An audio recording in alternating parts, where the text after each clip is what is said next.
Oh, that shouldn't be an issue though. We still have like 7 more days plus some for the deadline. That's fine. Anyway, that aside, let's get to Pyre. Those messages just popped off as I was sitting here getting comfy. Like, wait, hold on. Fuck.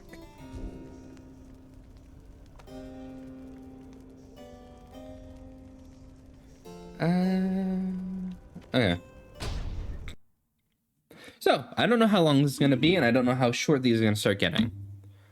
So, liberation rights might be every few now, might be every one now. I don't know. The game's like hinting at, yeah, this is going to start moving rapidly.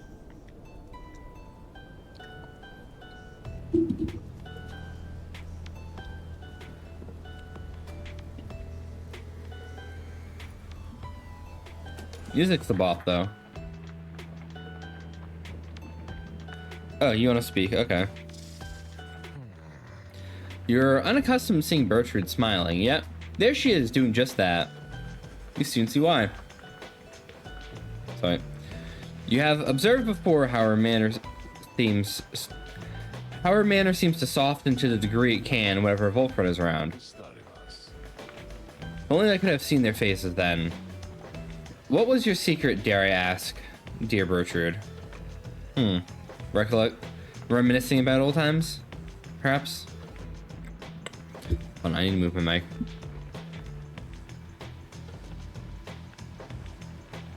Oh, good. That thing I said. It appears that they are reminiscing about old times in the Commonwealth. Flame-resistant inks, Sandalwood. 'Twas the inks themselves which kept those volumes from being burnt to ash. Flame-resistant inks, of course. The good officers who came to visit, they were so intent on burning all the evidence that they did not stop to think if the evidence was fireproof.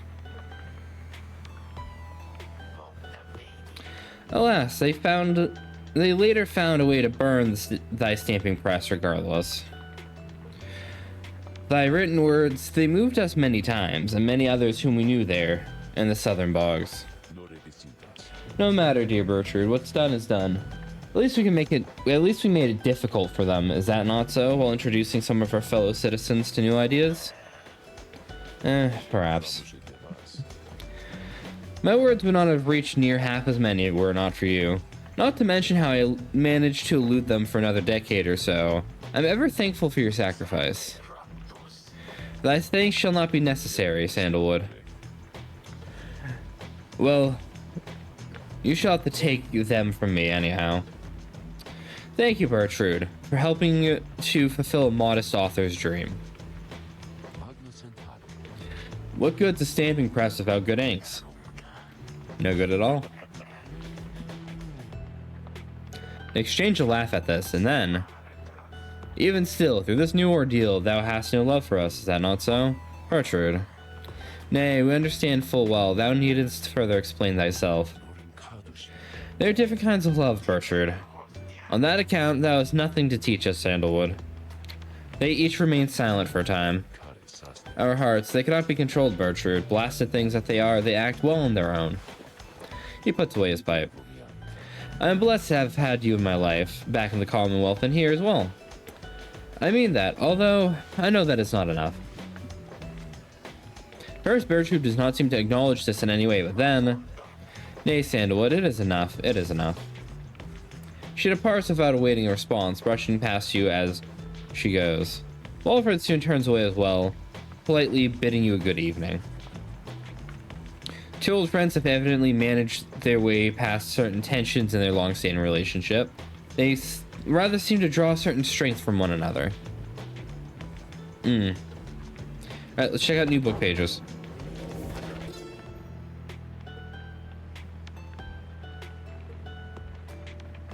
I think I read this page. Yeah, this new. Okay. Actually, hold on. No, this was new. It opened to a new page. We waited for the deathless tempest outside. We awaited... But the Under King, he merely laughed and laughed, but the deathless tempest does not subside. What lies beneath that stretch of sea to cause such an upheaval is best left to myth and speculation. We made passage nonetheless through the sorcerer's aid and fortune, scarce seeing the surrounding environs. Hold on. Fucking sinuses. We did detect a landform to the west. Solomon Murr detected there the presence of the treacherous aide who lured him into exile, and then followed him in turn. Murr, in his wisdom, thought it best to be avoided. At last we did arrive on distant lands, though seeing them provided little comfort. Black Basin. The continent we call Black Basin shall one day tear itself apart. Upon arriving upon blackened, molten crags, tolerable only by the harp Trista, we pressed onward towards the suffocating wood. The land felt to us somehow primordial, rather, not primeval. Deep in its roots, noxious crevices lay innumerable clues as to its ancient history, but we had a little time to excavate, for our supplies by then were thin. Further, we were lost. Our best attempts at circumnavigation had failed. It was Luce Glorin who had reached unto the stars, and they revealed the way. Then, we at last could see sacred Mount Elodial there in the distance.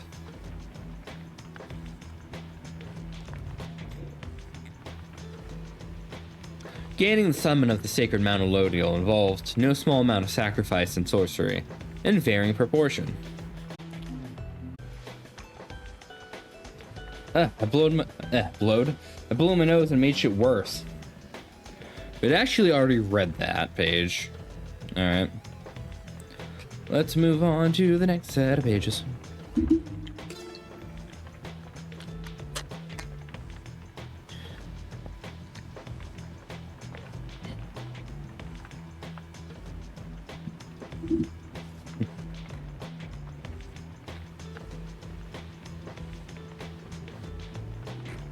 Ugh. There we go. Owl of Kaelmer. The traitorous Kaelmer rope collar, whereas he... Hold on. My mic was moved when I got up. Whereas he brought our empire's fall, whereas he nearly claimed the life of dear Solium, we forgave him. We have forgiven him. We have given him certain thanks, for he played a vital part in the star's plan. If not for him, then we, the Eight, would never have aligned. We never found the rope collar. He fled into the sea towards an isle, which we knew well to avoid. 'Twas there that I think Kaelmer's tattered mantle finally did him in among the wild imps.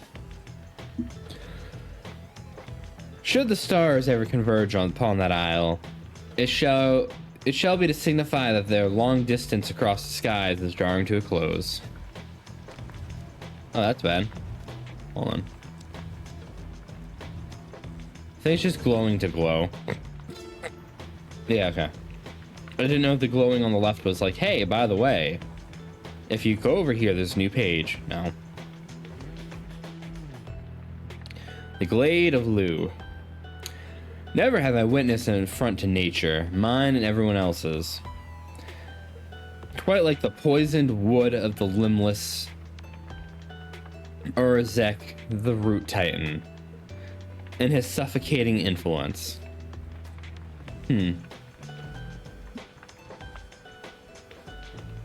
I'll leave it to the boastful Underking to tell you more of Arizek,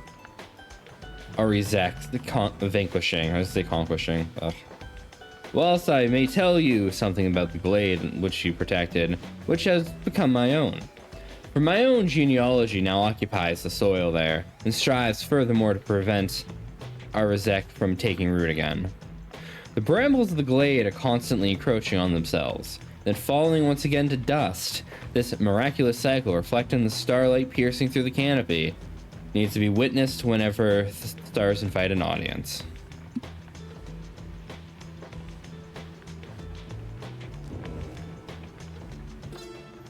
Full of Solium.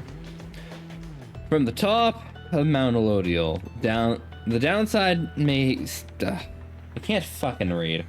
From the top of Mount Elodial, the downside may seem in its entirety or at least felt so since much of the land is shrouded. But that is hardly all.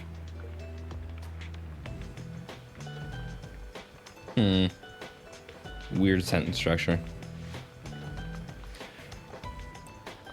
Through a wondrous miracle, there lies upon the highest mountain an inverted fall, whose waters crash not towards the sea, but towards the heavens.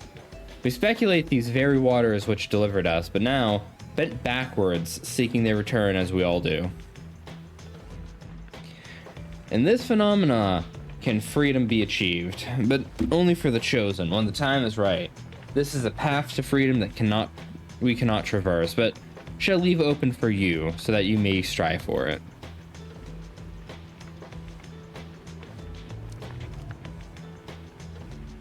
Then this is that page. Okay.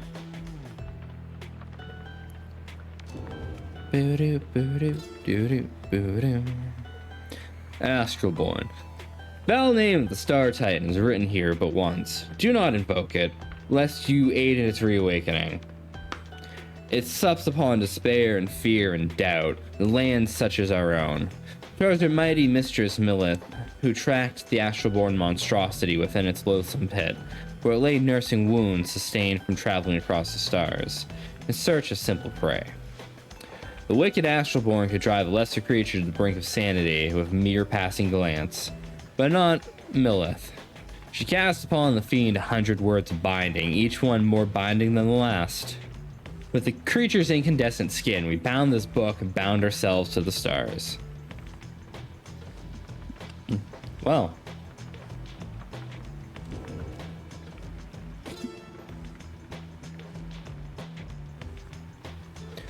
The rites of the flame. These blackened nails do I hereby inscribe the rites of flame, and bylaws shall be written here in full. We, the Eight, decree the rites a test of one's true worth in body, mind, and spirit. Now, until the stars abandon us, there shall be binding law within the downside. Those deemed worthy in the rites can regain their freedom from the downside and return whence they came. Exiles shall conduct the rites as one of the 9 triumvirates and look upon the stars for guidance in their path. Exiles shall bear this book as status.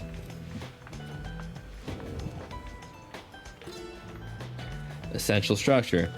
Essential structure of a rite shall be as followed.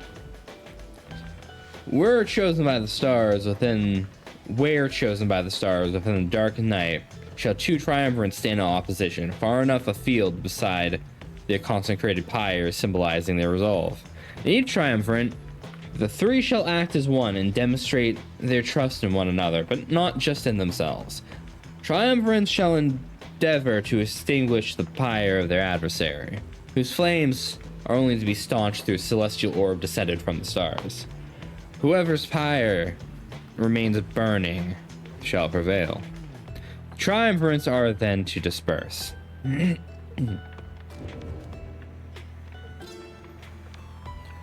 Searching the stars. We, the 8, have seen the turning of the stars from now until the end of our age.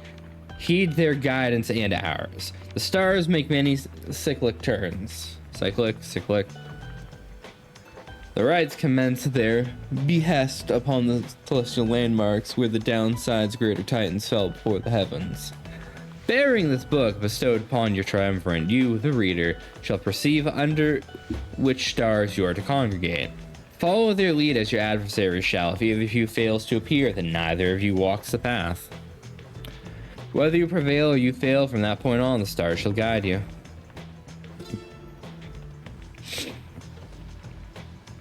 For each rite. The rite shall not commence unless the necessary preparations are complete at the celestial landmark, ere the stars align. Exiles shall conduct the rites bearing this book, of which there are but 40 copies, each bound in astral hide. Exiles shall wear the sacred raiments, fashioned in our likeness at the summit of Mount Elodial. Their identities are to be concealed, for they shall represent us all. Exiles shall set a metal sigil for their pyre, consecrate the ground using the words the 8 scribes gave their freedom so that we may yet have ours. The heavens shall respond when all is set.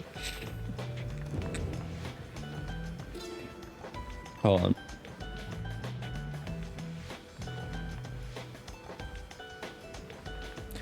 The Law of Three. During a rite, each triumvirate shall act as one unerringly and without question. The disobedient shall suffer banishment or permanent expulsion. Exiles shall move of a single mind to demonstrate their faith. Recognize that they, as we the eight, cannot prevail alone. Their worth shall be determined by both their actions and their peers. Triumvirates lacking experience in this may designate a reader whose focus on this book may help the others coordinate. However, only those who shall conduct the rite firsthand will walk the path towards enlightenment and become eligible to regain their freedom.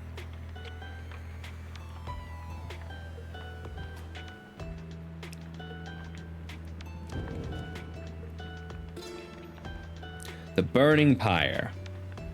At the appointed time, at the aligning of the stars, the heavens shall rain upon the ground sufficiently prepared, and thus the two opposing pyres shall be set ablaze. Thus shall commence the rite. Triumvirates will protect their pyres as they would their lifeblood.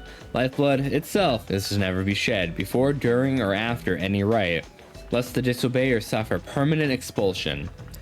Exile is injury enough. The rite is an act of mercy.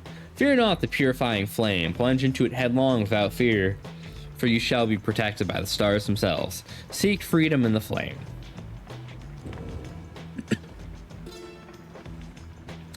The Aura. Exiles bearing the remnants in this book reveal their hidden inner aura and the color of their flame. But what? Hey. The aura is an exile's solitary weapon in the rites.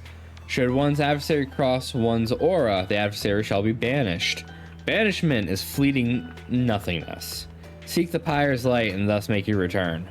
The exile's presence shapes the aura. The exile grants greater auras while standing side by side with the triumvirate, for we gain strength together. Exiles may cast their aura through sheer force of focus on this book.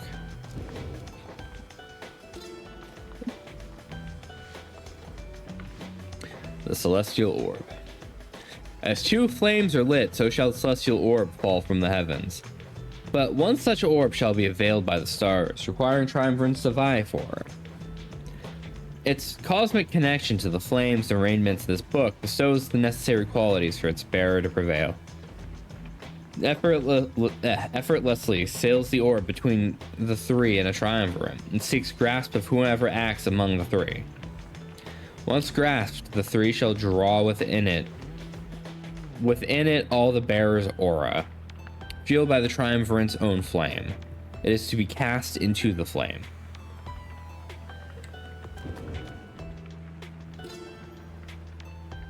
The path. In each rite, we gain enlightenment. Whether we prevail, we fail.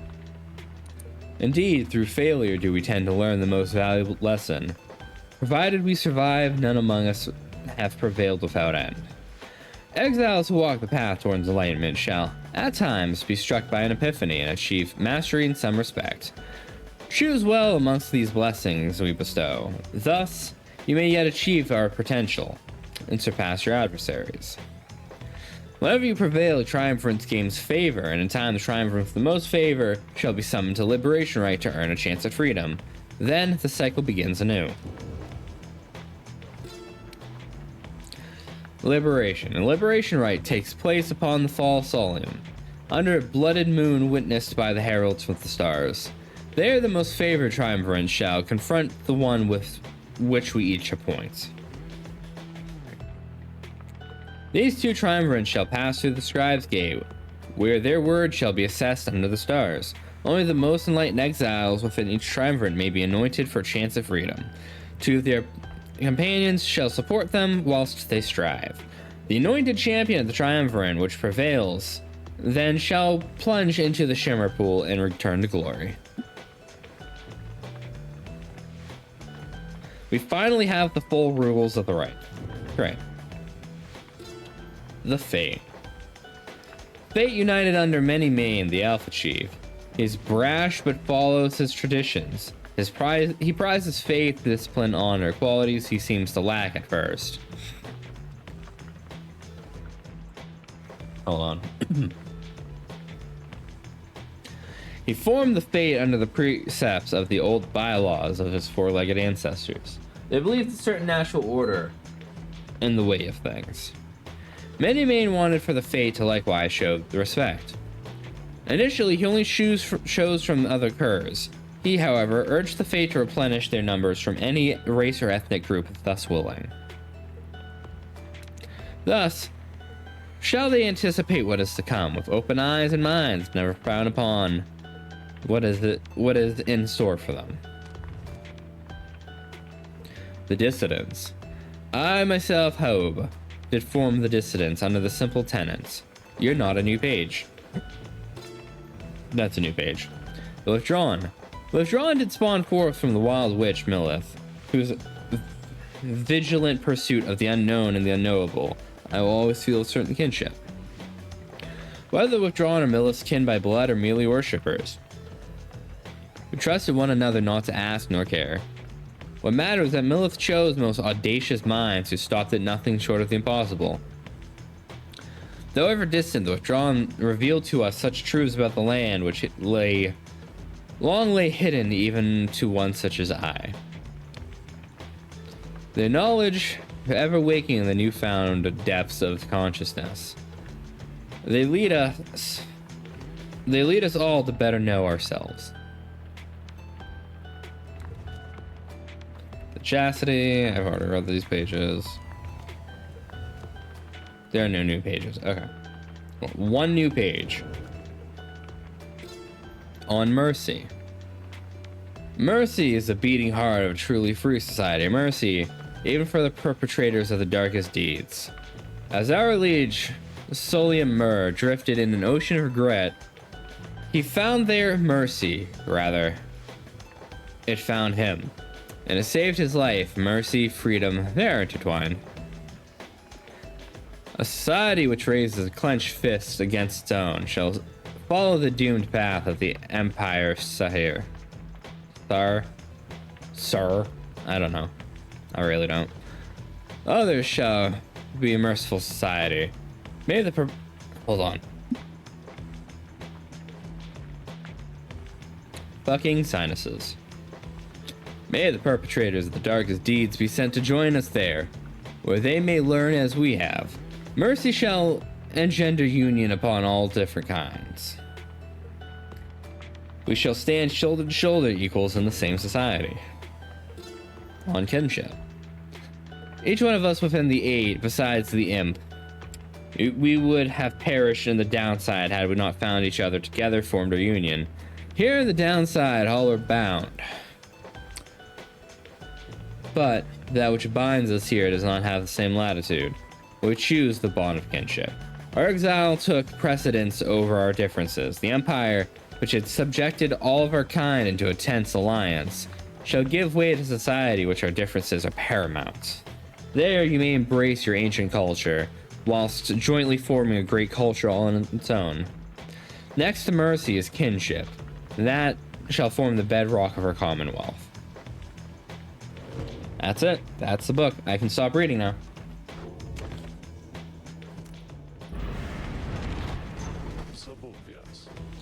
Good morning, everyone. We are at the mercy of the stars, and none can say how soon they'll shine for us again. Let us recover for a while at Moonlit Alcove and decide how to proceed.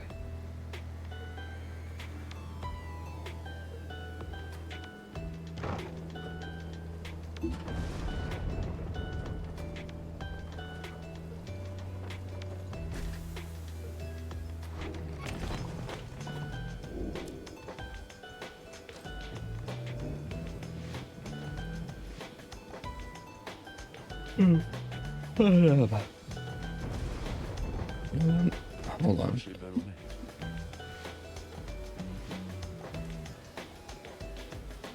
Man, my sinuses are kicking my ass. Best make yourselves comfortable as possible here. As comfortable as possible here for the time. Nightwing's rights ought to commence again before we know it. Till then, be well.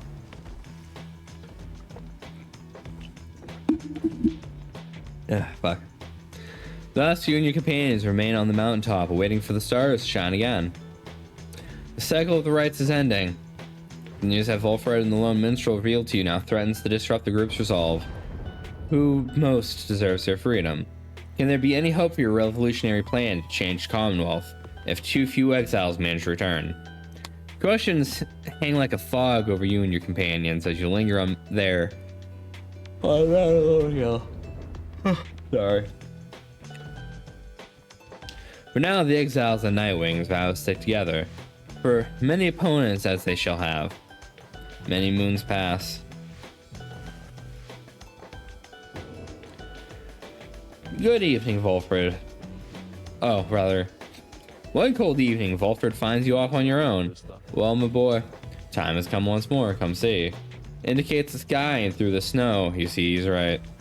Soon all of your companions gathered, Volfred regards the group in a steady manner. As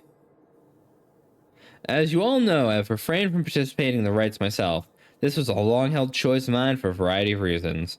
Chief among those reasons, so that I may direct our plan, free from unwanted attention from both adversaries here and those who would oppose us in the Commonwealth.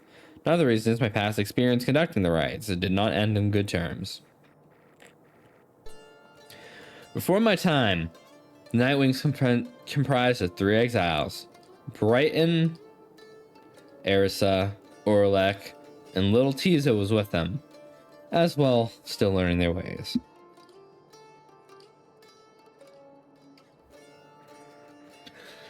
After Brighton regained his freedom and liberation rights, the Nightwings took me in. Story for another time. But for one thing, I had capacity to read the ancient book. Anyway, when we next earned our way into the liberation right, Orlek was anointed for a return. He had long been in exile and his horns were beginning to show. We prevailed. Little Tizo snuffed the accuser's pyre, thus Orlek earned his freedom. However, just as the shimmer pool was about to engulf him, Erisa, she shoved him from the precipice and she took her freedom in his stead. She perished, of course. Only the anointed can transcend the shimmer pool, but she thought the warnings were a myth and paid the price. She was always restless. I presumed Orlek perished too. To survive a fall from Mount Elodial, I was left alone. Subsequently, I made no attempts to reassemble the Nightwings, knowing that such treachery, such harm was even possible as part of this ordeal. I frankly do not hold Erisa entirely at fault for what transpired. I hold instead the Commonwealth responsible, for it put us in this desperate situation.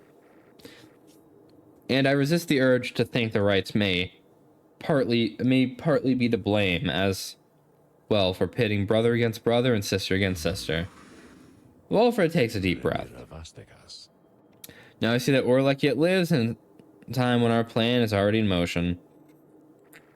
And even though the stars are fading, perhaps a signal that the scribes themselves know that the Nightlings are divided. That they do not approve. But I choose to take it as a sign that we must act. The scribes have put us in a set of circumstances where each one of us may rise to the occasion. Nightwings in our plan all need your help. I need all the help they can get. And so I've made a decision, which I wish to announce to you all here. With Name the Nightwings, I, and Reader, by your leave, will conduct the rites again. Long have my skills languish in the matter. I admit, although I trust I shall regain them soon enough. Well, I vow to never conduct the rites again. Our present situation calls for all of our resources to be brought to bear. So if I may be used during the rite to come, I shall avail myself. That's all. Now then, Reader shall determine where we're heading first light.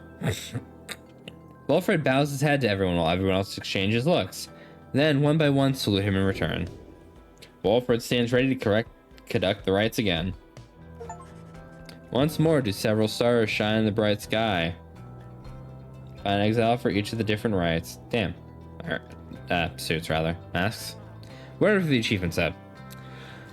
Once more do several stars shine bright in the sky, revealing several paths for you to pursue towards salvation.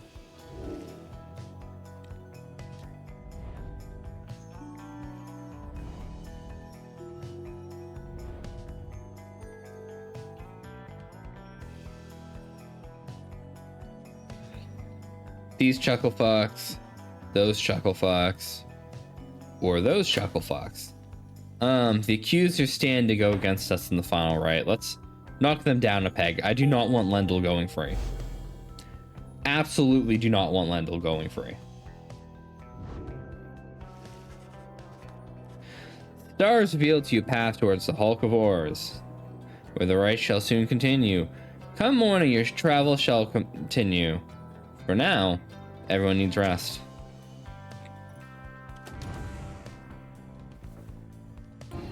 It's a scribe trial. Nice. Okay. Oh, that can be arranged. You need but name for me the one you have in mind. Millith. All right. Yeah, Bertrude, rather. Yeah, Sandra to administer one of her special trials for Bertrude. Ah, the old bog crone, huh? Did have some potential. I should think more so than most of those who you share their residence. Then let us set forth.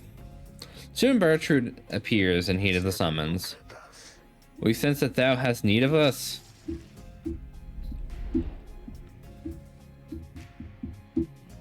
Bog crones such as Bertrude can pounce quickly over adversaries to douse their pyre from afar. I've yet to witness that myself, I guess. Apparition Sandra appears and unfastens her mask. Listen well, crone, you answered me here. How very eloquent. May your vast experience exceed your knack for pleasant conversation. I trust that you shall have little trouble here without the benefit of your more communicative friends. Now come.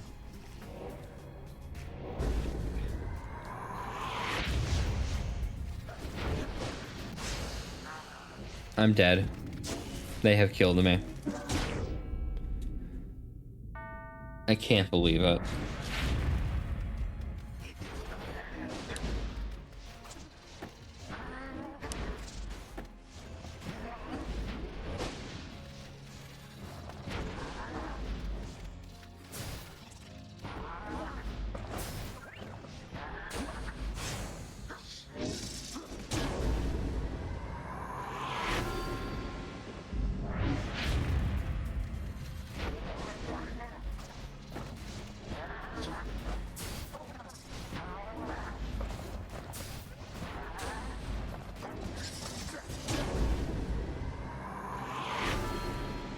Yeah, okay, she can dunk fairly easy.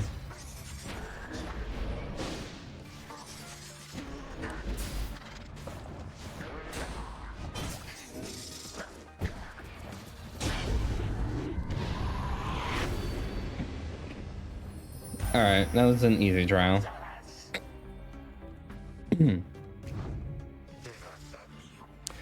Simple test, undeserving to be called a challenge. I ought to fail you just for gloating, crone. These are not my rules, and your performance was sufficient. Thus, you have passed my test. Congratulations are in order to you and to your lovely reader. Now, farewell.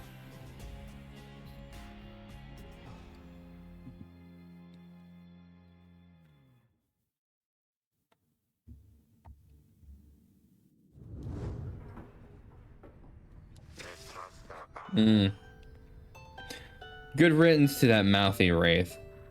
Show us then what trinkets she bestowed upon us. Millith's tail, Bertrude's blast, pierces through solid objects. Okay. That's,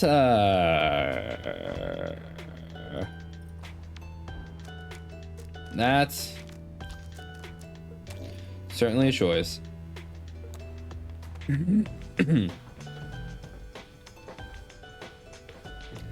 Years exiled 9? Yeah, okay.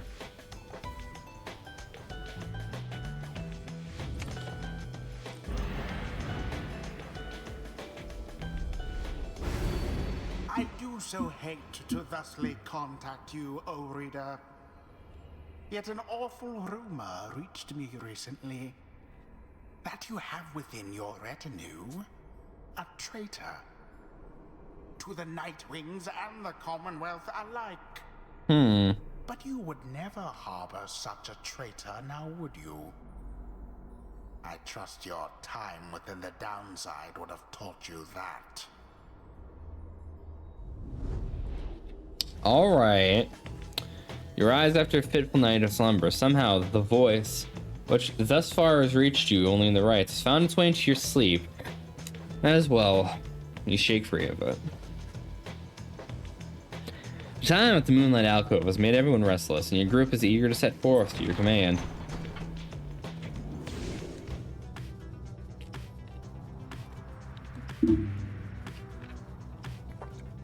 I'm aware of who the traitors are.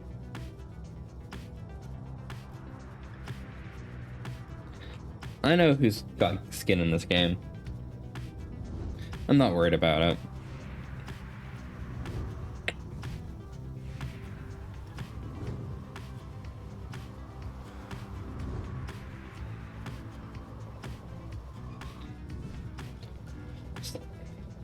You sense an awful presence here, bearing word of your adversary, Lendl.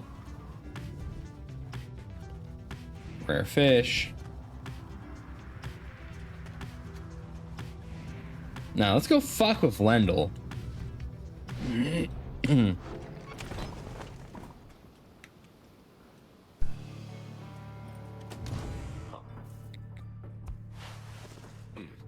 There.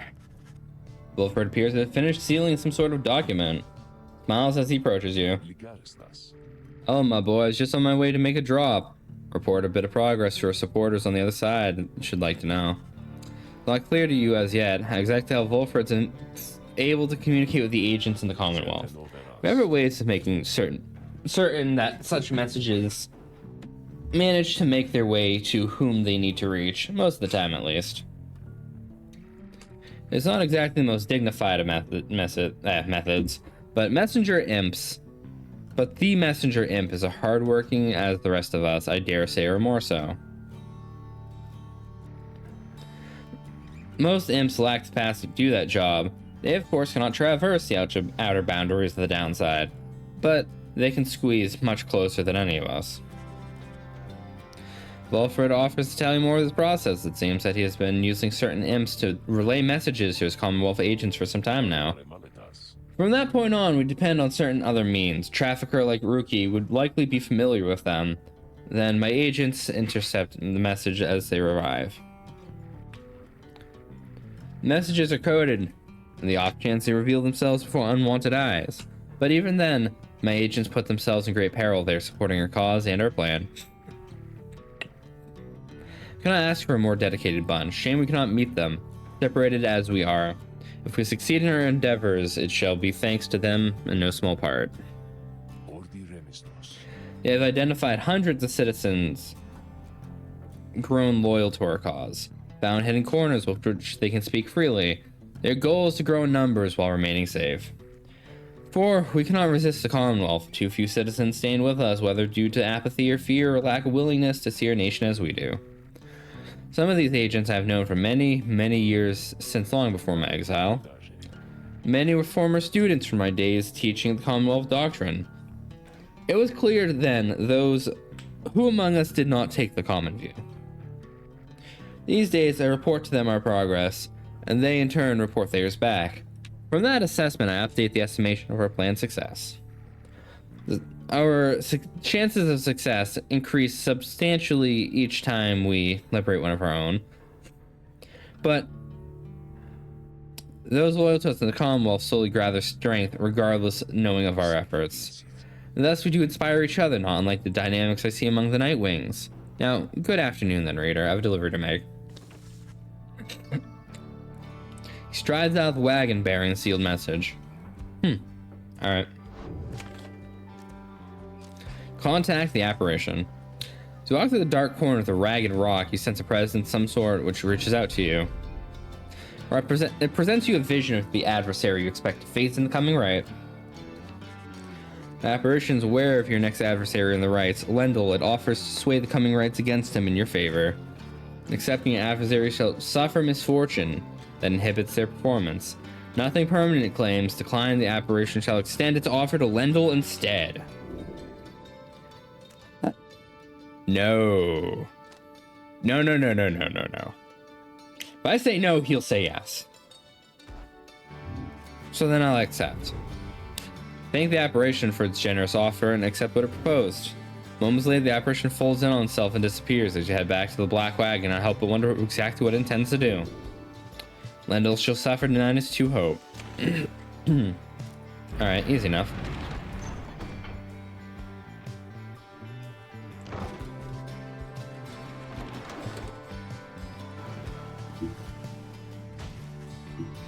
Wagon comes to a sudden stop with a near miss of someone, or something that got right in its path. First, you see no sign of whoever, and then, or whatever, and then, but then, I can't stop saying just and then. Voice rings out from the side of your path, friendly yet somehow aggravating tone, leaves little room for questions of who it is. Hey guys, so maybe watch where you're going a little bit more next time, I guess. Must be scared Dad half to death. I mean, just look at him. It was good running to you like this. I got a really good deal for you. We got some pretty out there stuff, and it's been slowing us down a bit, to be completely honest here. Something about him, I don't know. Dad just hasn't been himself. But then open shop, all these little numbers gonna go flying off the shelves. You can have first dibs. All you gotta do is give us a lift, because we're heading to the Hulk of Auras, right? Just gonna drop us off when you get there, right?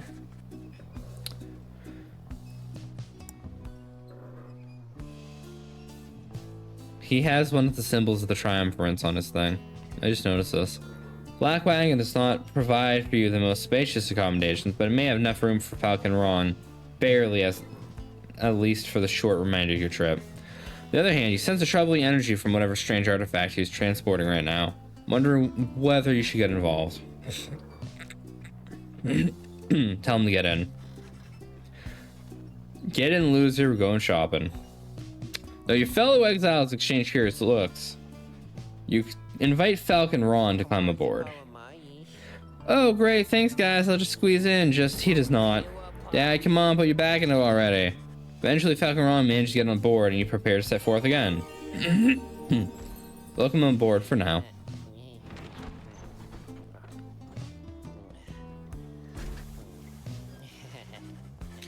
After what felt like an... Oh, hold on. I need a drink.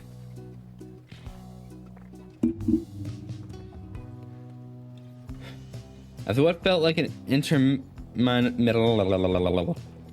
trip, during which Falcon Ron did not even once cease to speak to matters relevant only to him, you reach your destination. Yeah, anyways, thanks guys. Remember what I said. These thingers that got here, they call dibs on them. Come to the Dad and I. That is, we'll be going, seeing you, okay? Whether Falcon Ron's ceaseless drivel or ill effects of his cargo, everyone is left feeling out of sorts. Lost 5 glory. Fuck you.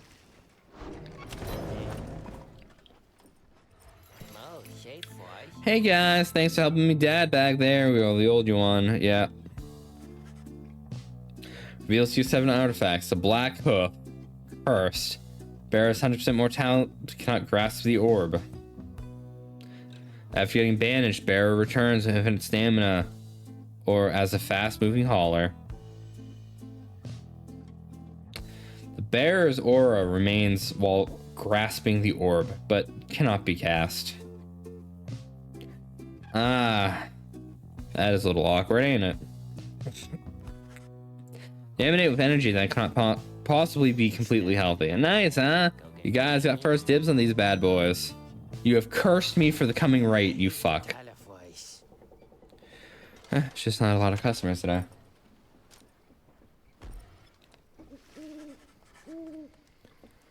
The snow... Though the now familiar surroundings of the Hulk of Auras made preparations faster than before, stars are already aflame by the time you and the others are gathered. At last, well, Bertrude, I have every faith in your ability in this. 'Tis more of a testing of our patience than our raw capacity. Fear not the outcome here. You wish them all good fortune. In turn, little else is said, and together you watch the celestial harmony, calm and silenced, await the accusers.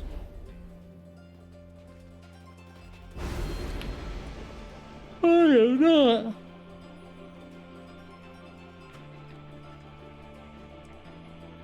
No. I'm not calling upon the Titan Stars. Fuck the Astral Stars. Not for this trial.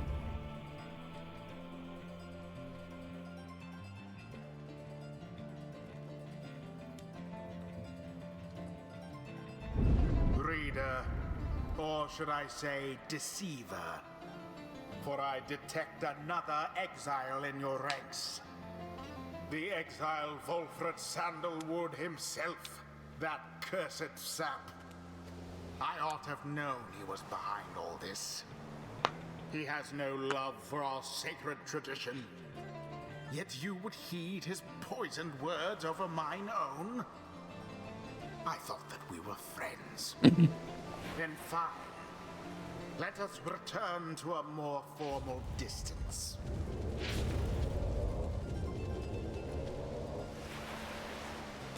Adversaries whom you were confident when...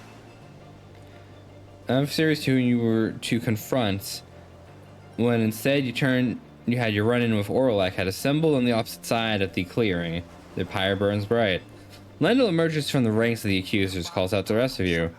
You Nightwings, you thought the demon thug you sent to waylay us would be enough to stray us from our path? Scum. Each time I think that I have seen the lowest depths of your treachery, you manage to surprise me yet again.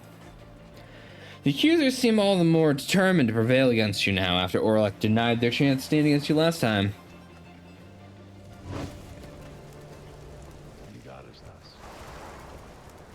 Reader, my boy, let us confer here a moment. I am returned now to the Rise tradition which I have once disavowed, and then I've donned the raiments, the voice knows I am here, it's no matter really, but there our plan is well in motion. All that remains for us is to prevail. I shall aid you and the others in this task the best I can. Let us see whether these old limbs of mine are still of any use. And there he is at last, alive and well. I know that you can hear me, Sandalwood. You're causing quite a stir out in the Commonwealth. You plant your little seeds of discontent. Know that your designs at sowing chaos shall not be tolerated here. Now, good evening to you.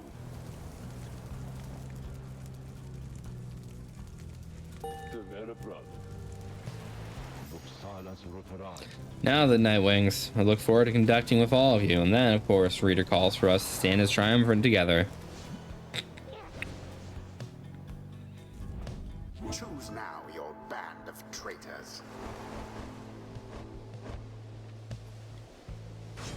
Tizo. Bertrude.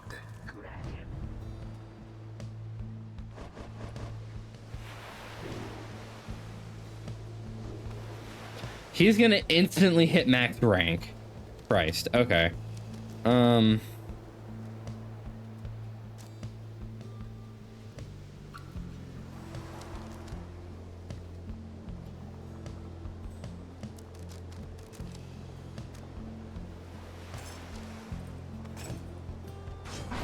Volfred.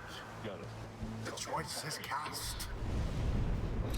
We wait the ancient rites commencement. Come, the Nightwings were prepared for you.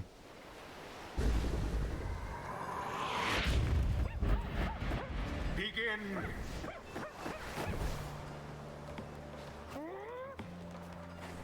The path to glory laid bare. Christ, they have so much extra fucking...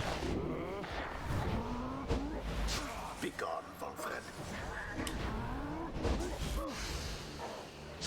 Oh, you poor Nightwing. Fuck. Well, I dare say.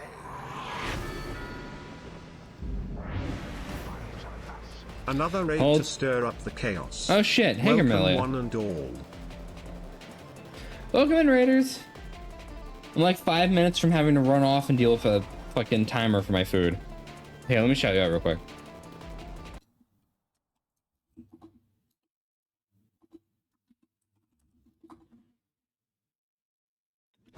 Welcome in. How's your stream? What are you up to? Hold still, you misbegotten little pox. We're not finished with you yet.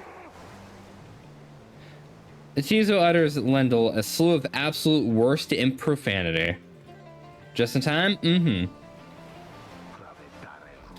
Curses cannot possibly affect me any further, you foul spawn, for you have taken everything from me already. Cyric D&D game? Oh, nice. Well, I hope you and your players had fun. Yeah, welcome in, everyone. Feel free to kick back, relax, lurk, run off if you need to, do what you gotta, you know. Sure, you've all had a long day up to this point. I am playing more Pyre. Tons of more Pyre. Hold on, I need a drink.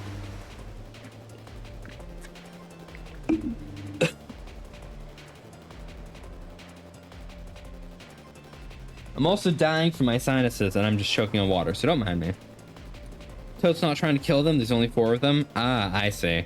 Yeah, that's to be unavoided, and that's not to be avoided, you know. Unavoidable, that one. But if I'm to be trapped in this forsaken hole with you the remainder of my days, then I shall see to it that yours shall be as doleful as my own. That Lendl certainly enjoys a rousing speech, though talk means nothing in the rights.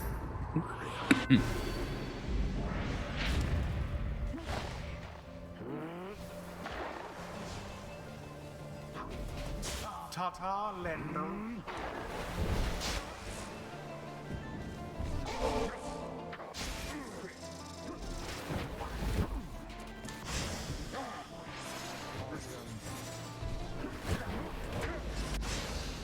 Beneath contempt. Holy shit, are their respawn timers super long. Oh, this is an issue.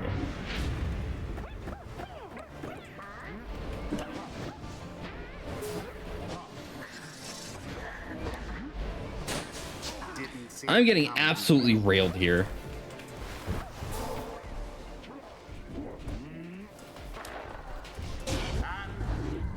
Hold on.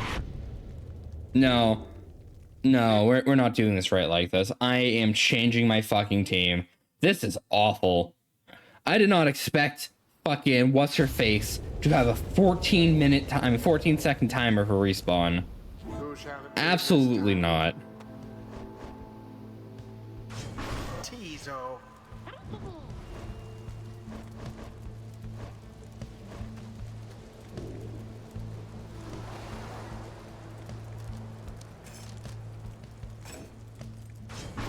Wolfred.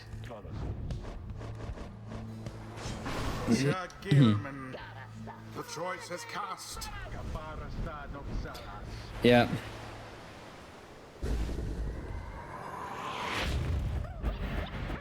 Now begin.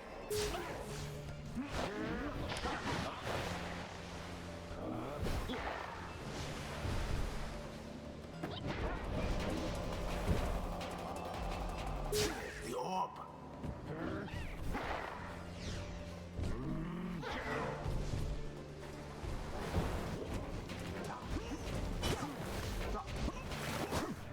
Who? First to be banished. Pathetic. This is gonna be awful. Glory eludes us all at times. He has totally swapped his team to have demons so that he has the biggest auras possible at all times.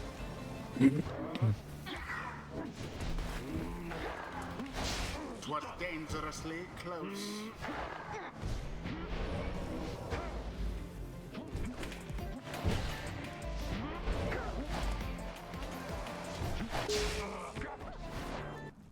That's my alarm. I'll be right back, chat. I'm sorry.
Alright. I'll have to check on that again in 10 minutes.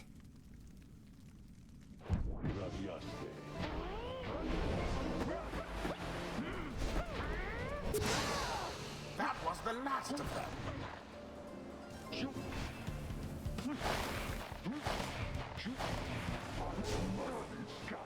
Fuck.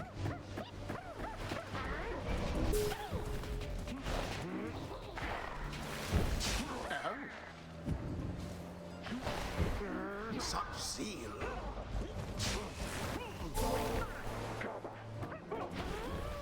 A swift recovery and crushing Fucking. blow of your pyre. This game sucks. Yeah, I read this already. That Lendl certainly enjoys a rousing speech, though talk means nothing in the... Alright. I need to change up my fucking plan a little. This isn't going right.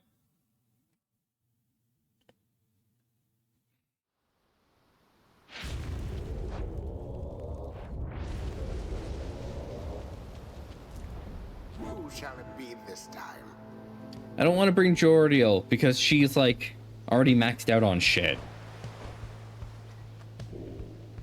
I do want to get Tree Fucker leveled up though.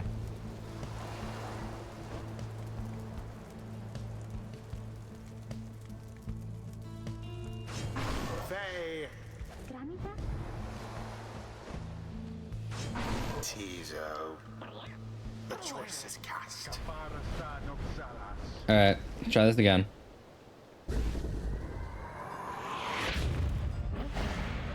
Begin. Quite the turn of events. Swear, sometimes this shit just doesn't go off.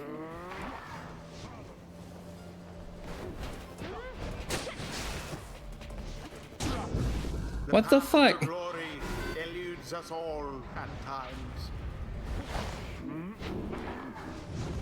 Banished.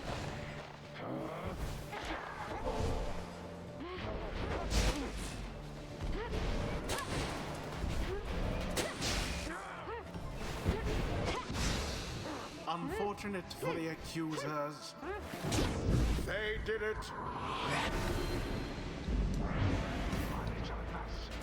Yeah. That Lendl certainly enjoys a rousing speech, though talk means nothing in the ranks.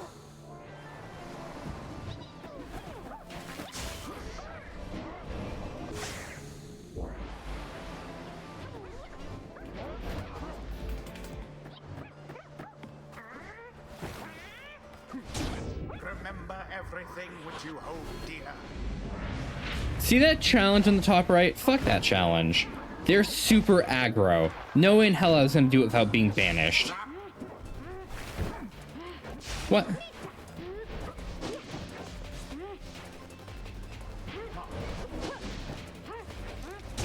The orb quenches the flame. He didn't have the ball when he touched the pyre. What the fuck? Deftly thwarted the drive. Farewell, accusers. Fucking. If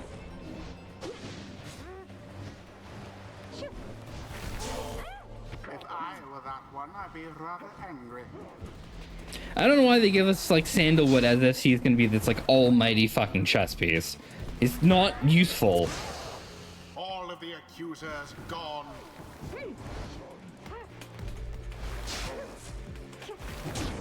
As per the sacred law.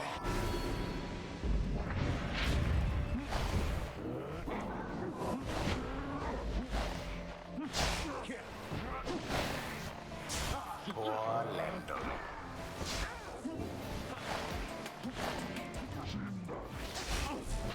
Yeah, he's never gonna be able to dunk a fucking ball.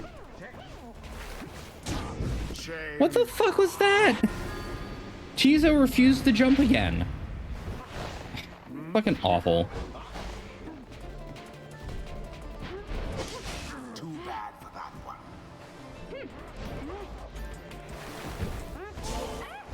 What? I was on the edge of the fucking water.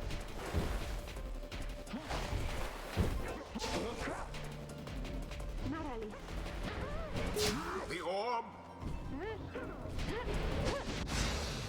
No sign of the accusers. Yeah, that figures. She didn't have any stamina left with which to jump, though.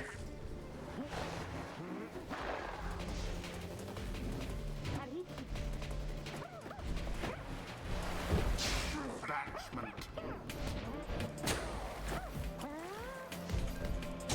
Glory to the scribes. I have to hit him so many more times than he has to hit me. It's not good for me. Didn't see it coming.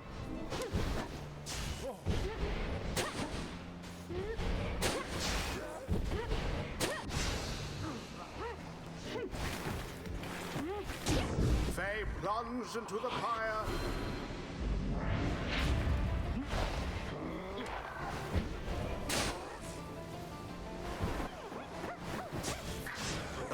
Oh. A blow against the adversary's pyre. Fucking hell. I do like no damage with -5 glory. How very fortunate.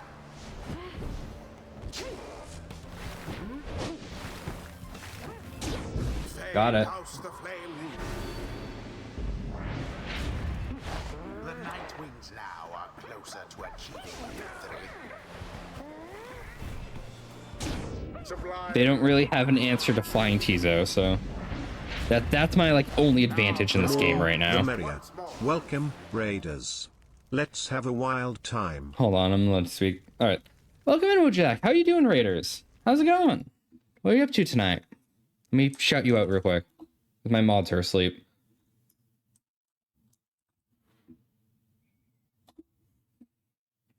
Welcome in, everyone. Hope your stream went well. Feel free to kick back, relax, run if you gotta, lurk if you need to. You know, I'm sure you've all had a long night up to this night. Pyre, yeah. Doing art tonight, but just finished Pyre last stream. Oh, nice. Hey, well, I appreciate it. Thank you for bringing a community in here. I'm currently in the middle of a raid that's absolutely kicking my ass. I think I'm starting to understand how to use fucking Mr. Woodman's. Fuck. Fuck, no. No. Such a display. Fucker. They do so much more damage than I do. It hurts. It hurts so This much. is the road to ruin. Fuck. To each his own. Did he just moonwalk? Alright. This dude's over here showboating. What? No. Get fucked, nerd. Word thus to great glory. Yeah, Come now. my best idea of what to do with him is you put down a flower and you use it to, like, guard. That's it. You use it to block. Dangerously close. He himself is not a good attacker at all. Fucker.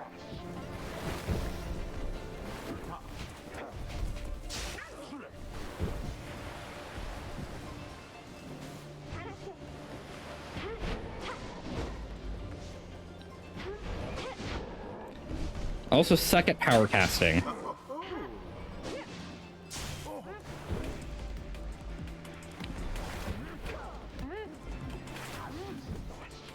What? I walked through their pyre. What? What the fuck was that? Game. The orb is loose. That's a fucking foul.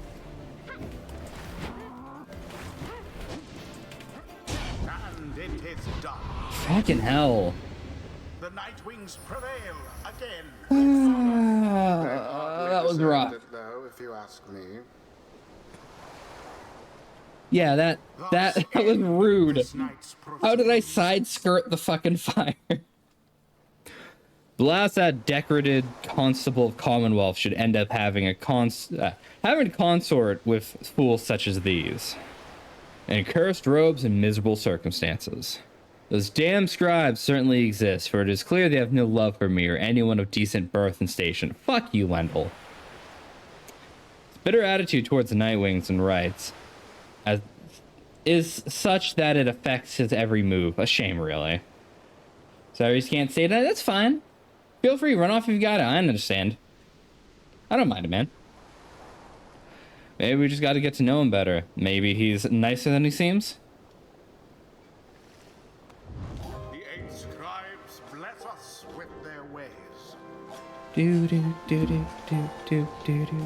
I'm gonna have like 8 level ups for fucking Sandalwood in a moment here. It is nice that it takes 1 round to get to max enlightenment. Slow to pick things up. Wilfred's banished. The sapling shall automatically spawn near his pyre until he returns. Okay, that's useful. Once per right, if Wilfred's adversaries extinguish his pyre, it is restored by +10 instead. Alright. He is a better defender. Gains +5 hope, hastening how quickly he returns. When using a shield. I forgot he had a shield! I haven't used his shield once! Oh, that's so awkward. Once per right, if Wilfred's adversaries extinguish his pyre, it is restored by +40 instead. You know what? I'm thinking I should take the defending tree for him. Automatically do sapling shit. After casting a sprout, he may remotely detonate his sapling in a burst. After casting a sprout, Wilfred's sapling spawns faster than usual and gains a larger aura. Wilfred and his allies are banished, adversaries are slowed and cannot use abilities. Man, fuck. Dude, both of these trees are so good. This one is just once per right. If they dunk you, you get fucking +50 to your pyre. But this one is, they're absolutely screwed. I'm gonna go with this tree. Tis the wisdom of old. Wait, he can only level up once per? Are you shitting me? Oh, that's so shitty. That is so shitty. I have to, fuck. Okay. Until the next right. Ah, my side hurts. All right, I'll figure this out. Oh yeah, thank you for the follow, Blue Jack. I appreciate it. I think I'm coming up on like 300 followers or something. Back at the Black Wagon. You were taking some time to recover after vanquishing the accusers in a narrow victory as Wilfred approaches. The Nightwings are in capable hands these days, my boy. Thank you for your continued efforts, given all of the challenges we face. The rights may be ending, but we still have time to achieve our plan, which has gone up to 48%. Especially if you continue to prevail like that. Come, let's see who we shall square against in the when next the stars align. Stars yet shine for you, revealing various paths forward. You gaze into the darkness of night. Set your destination.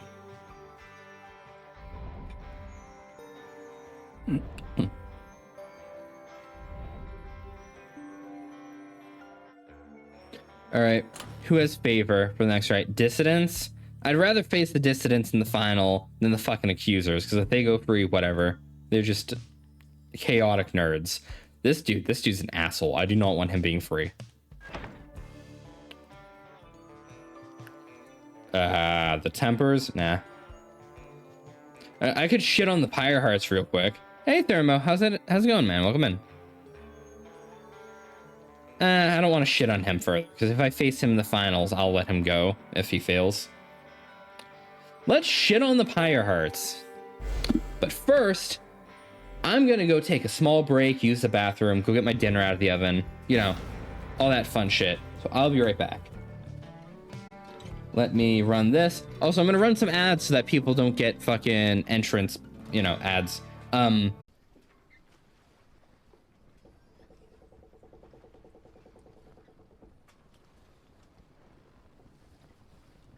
All right, I'm back. Sorry about that, chat. I had some chicken parm in the oven. Let that cool off a little before we get into it.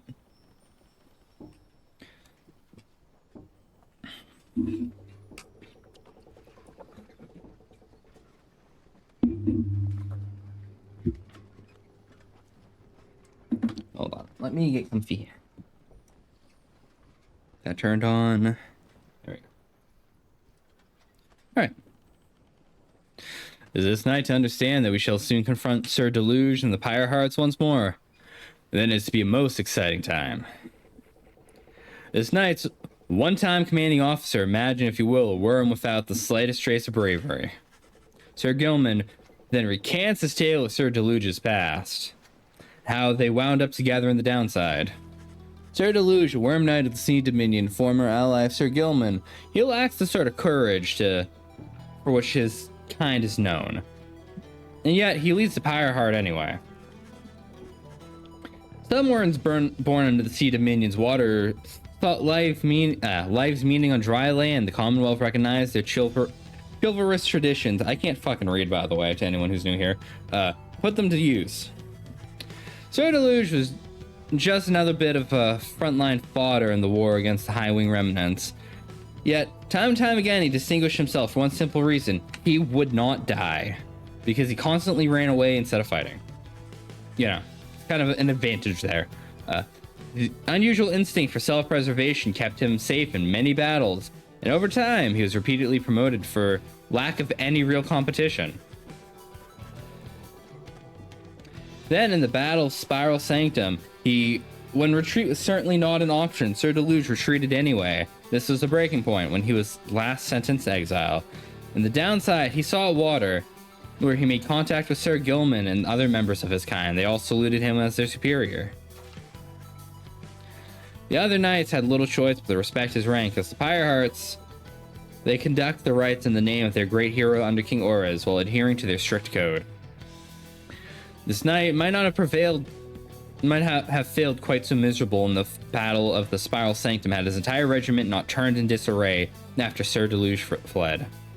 Perhaps by confronting his former commander, this knight's own honor may be regained in part. For now, however, the knight must beg your leave. Yeah, you know, that's my coward commander. Fuck.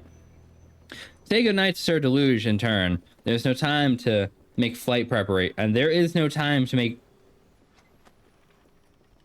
flight. I can't fucking read. This is awful. There's no time to make flight preparations now, though in the morning, you'll press on once again.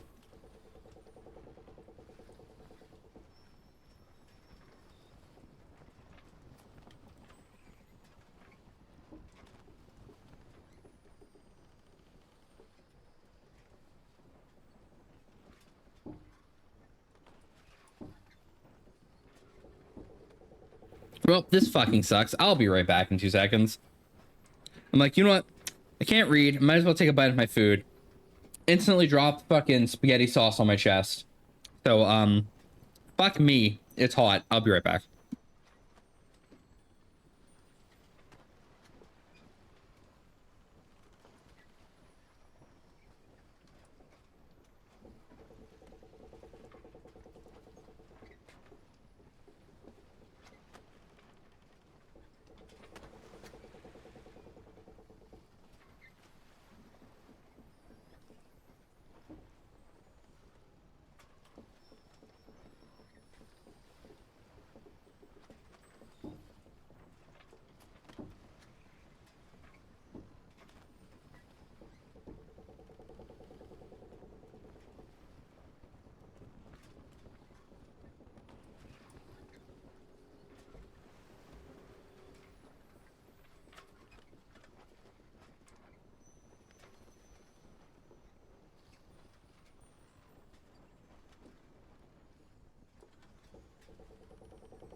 Sorry about that. I'm back with napkins. For some reason, I didn't think to bring anything with me because I didn't expect to make a mess.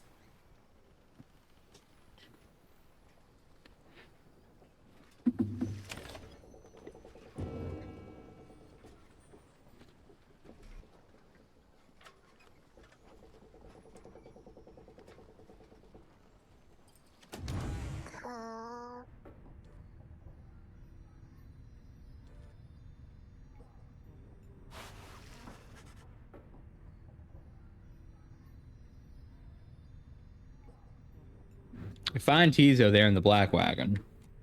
We're looking rather more despondent than usual. When you attempt to reach out to him, he just barely acknowledges you. Oh shit, I just remembered something. Hold on.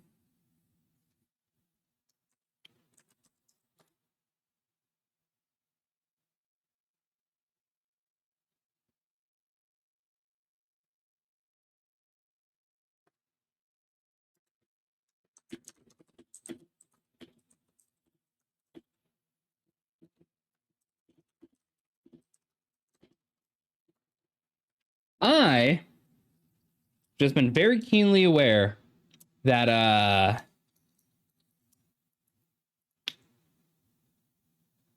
I should check my Twitch VODs because I haven't thought about this in a month and I don't know if anything's about to fall off.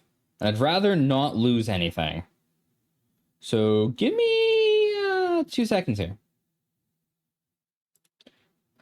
Expiring soon.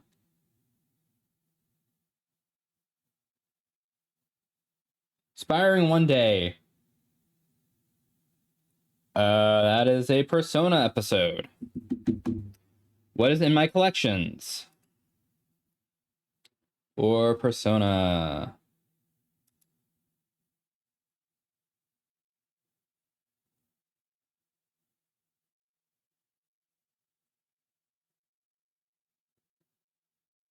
Fuck,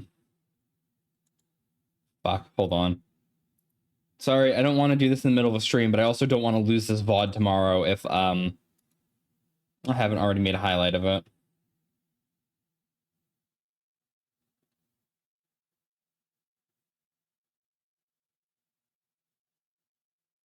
This is 8:19 in Persona.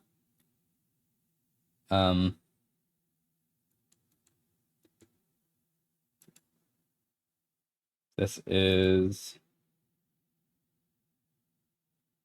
7:30. Yeah, okay. Good thing I caught this, or I was about to lose the part fucking session 11 of Persona. Let me just mark this. Hold on. Sorry.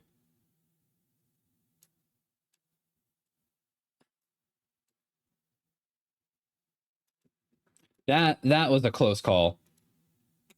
That was a really close call.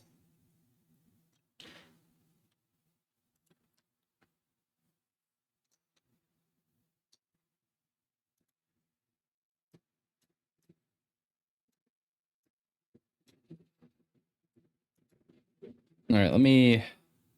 Expiring soon.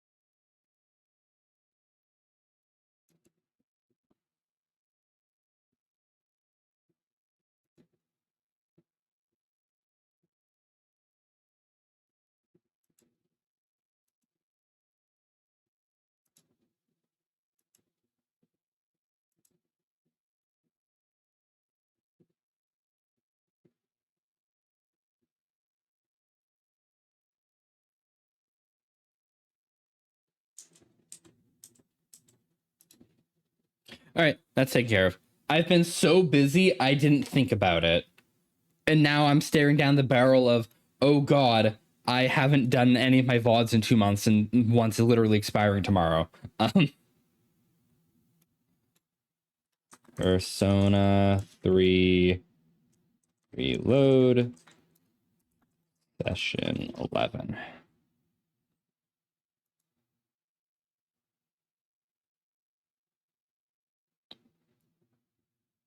Okay. I have 4 more days to get the next one, and then all of my Rain World shit will start to expire too. Okay, that's fine. That is fine.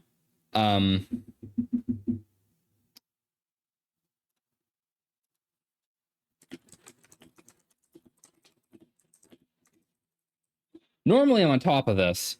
I absolutely balls it up this time, but this is okay. I can get back to what I was doing.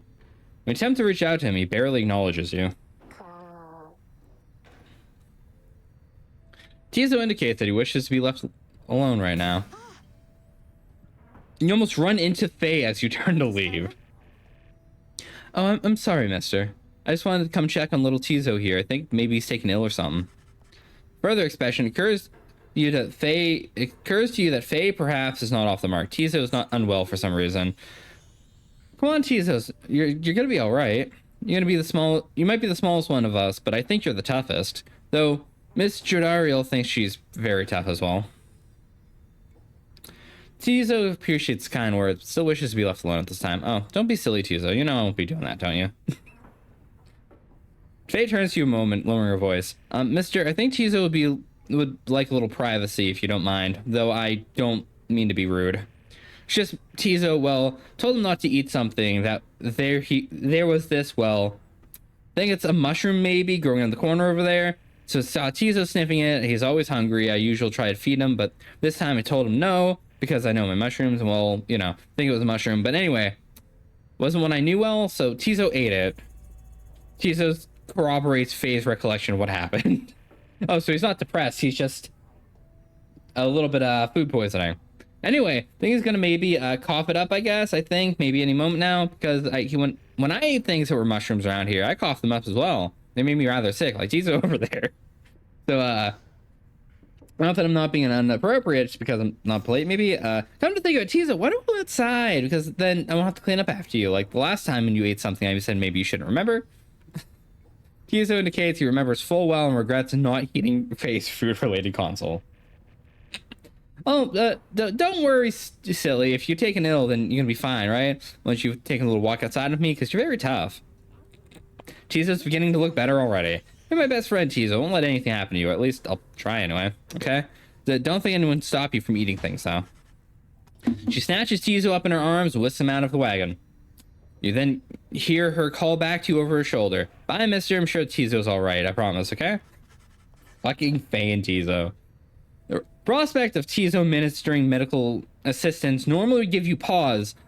Tizo seems to accompany her willingly enough, though. Two of you shared a rather close bond since Faye first made contact with the group. So for someone like her who's lived so alone for so long, friendship must be vital. As for Tizo, must be impressed that the non-native, the downside, knows her way around food safety even better than he. Damn. Let me take a bite of my food real quick.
All right. You know, one of these days I should consider getting like food TikTok or something set up for me to eat on stream. Or like street food videos or something. But for now, I don't want to do that. I'm lazy. Unlock every chapter in the Book of Rights. Oh. Okay. Accusers formed under Goliathan. He's a big man. He values justice, loyalty, and steadfastness. Goliathan says the accusers take their name from one of his most accomplished legions, from his former military days. All among them, in fact, served Master General at one time. They represent the stoutest heart people in the Empire. who hold true to Mur and Goliathan to the end. The golden colors of their raiment are reminiscent of their old shining armor, which is his claim. Is his claim? What? Old golden colors are reminiscent of their old shining armor is his claim. I guess he's saying it. I don't know. That comma into that doesn't read great. Even though ever shall they seek out those with the truest spirits and the strongest sense of purpose to replenish their ranks. I've already read the fate. Okay. Let's see what the new chapter is. Afterward. List of terms which you may want to know. As an exile of the downside, the reader of the book and conductor of the rites, you engage now a cycle which has lasted since the dawn of this age.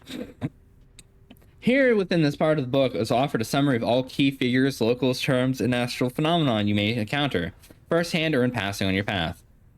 To know the history of the downside and the rites is to prepare yourself for a walk towards enlightenment, and then to liberty itself.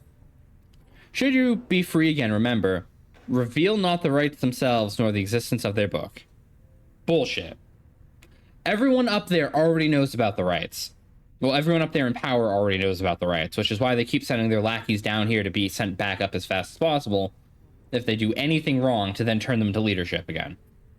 This entire thing has been voided. Rights terms. Adversary, opposing bands of exile.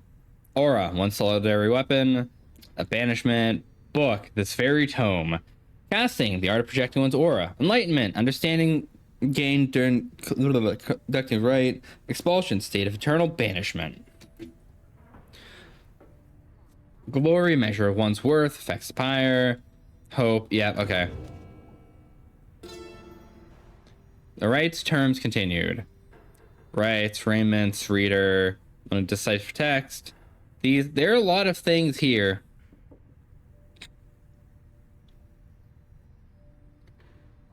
Trinket bestowing mystical power, triumvirate, quickness, shimmer pool, mystical ocean that returns freedom.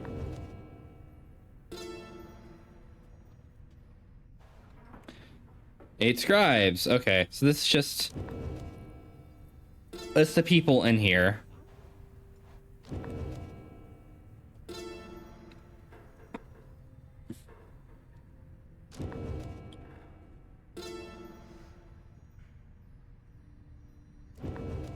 Anything in here I don't know?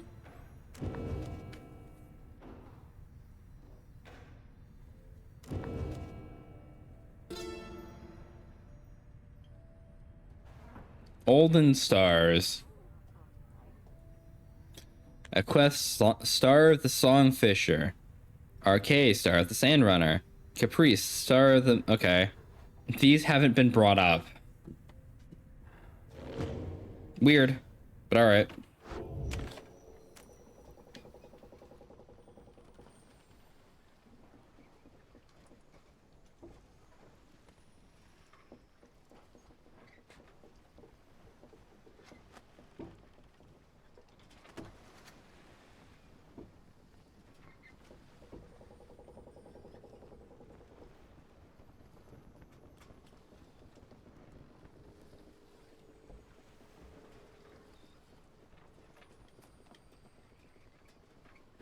All right. Let us set off. Totally not just me randomly breaking and take a bite of my food every now and then.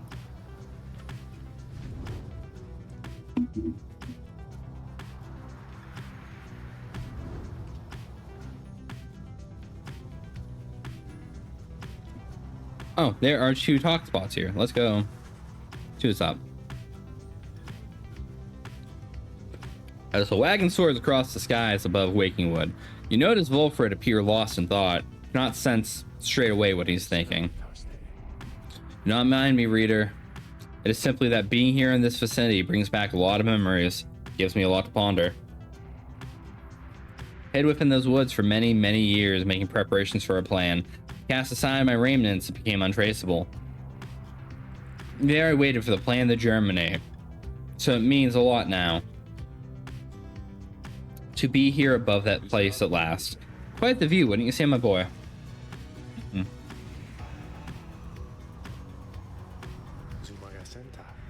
Unmistakable rains of Zilvius Horsehead, which protrude from the ash and fire there below, some taken to be work of sculpture reader. Tale of the Titan felled by Saint Trista Tithos. More than unbelievable, then saw it that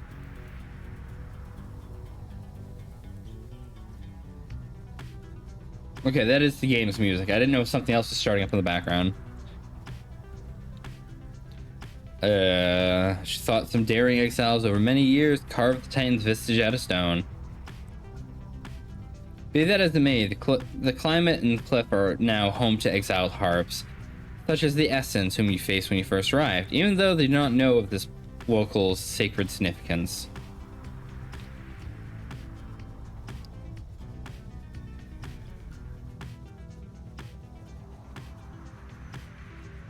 I have one landing spot. I have 2 landing spots.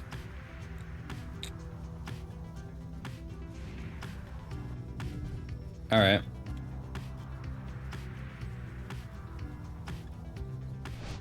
My cursor is blocking me. Explore the Highwind Cave. It's been a quiet afternoon in this monolith stonework of Highwind Cove, surveying the area with some of your companions. Search yields nothing, likewise Jodariel, rather. Area secure, let us return. Investigation yields nothing of note. The 3 of you return to the wagon for the remainder of the day, where you should have time to pursue your vocations.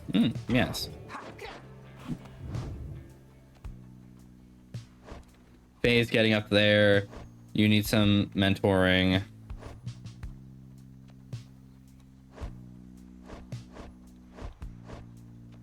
Mentor Gilman. I should mentor Bertrude, but I'm not really expecting to take her out of here.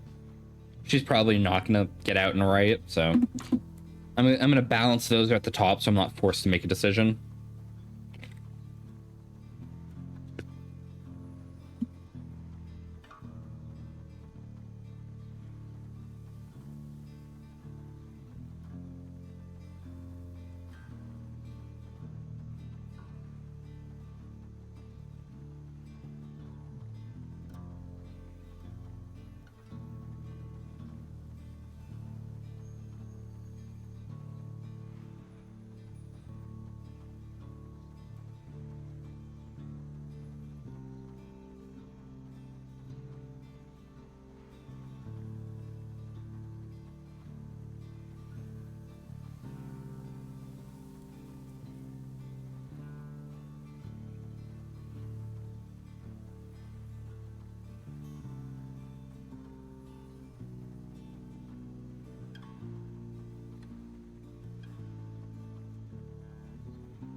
Sorry about that.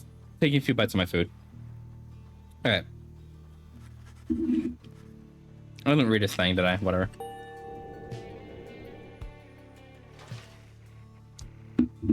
This night's aura, you've already seen it, no? Cascades like flowing waterfall.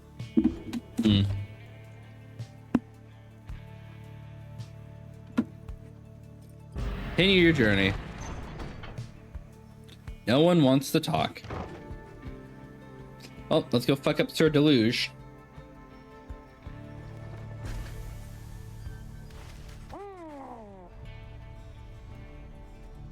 Master Imp tracks you down on the untamed floor of the Black Basin to bring you news or rumors to the other side.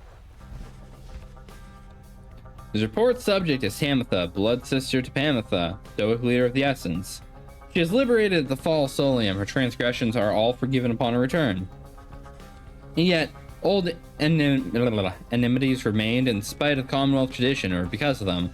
She found herself held up in many rounds of questioning, each less formal than the last. Informal, whatever. All concerning the movements of her sisters and High Wings remnants. Refusing to cooperate, Tamitha demanded safe passage to her native lands, and yet remains detained. She holds that her own sister must have thwarted her once more. Meanwhile, the Essence are refusing to conduct the rites of any other race, and have not found a suitable replacement. You suspect you shall not face them in the rites again. Finish reciting the Imp's message, you notice Pamitha's reaction. I'm worse than dead to her by now, I think. Nonetheless, I'm still grateful she returned. I'll try to hold out hope that she'll be wiser for it.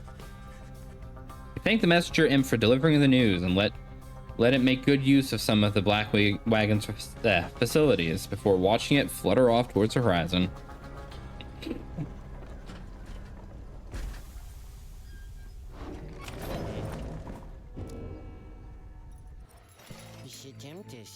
Hey, you guys. Yeah, what do you got? Shit I don't want. Pyre's Pyre requires equal to 50% of the damage dealt. Oh. Okay.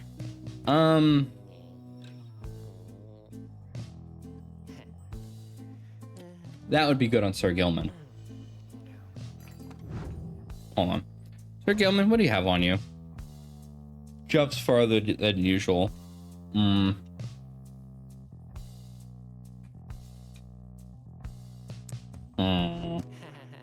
Maybe I don't buy it.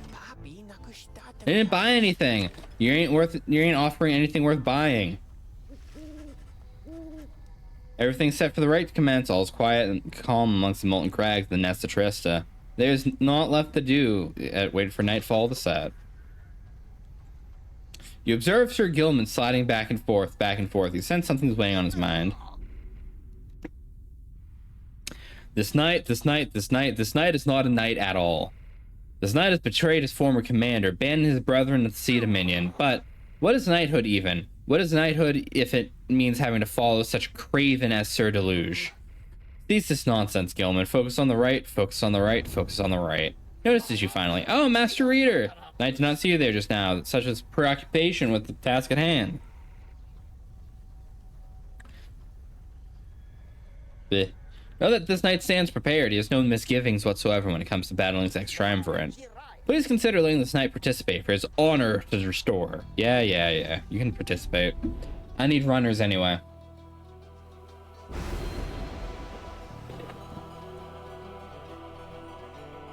I am not using any of these motherfuckers.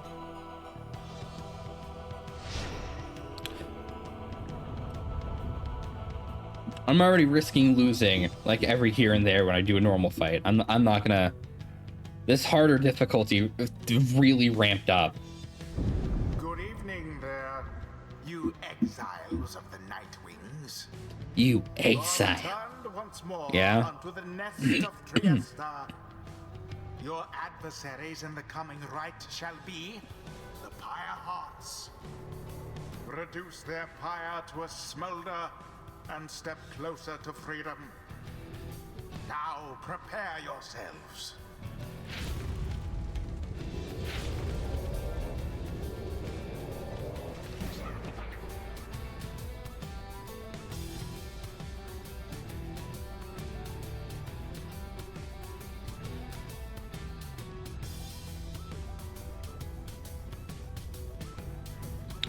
Gilman, still not abandon your new friends like your other duties and responsibilities.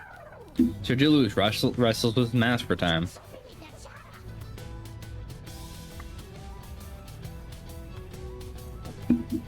Why is he wearing a mask over a shitty helmet?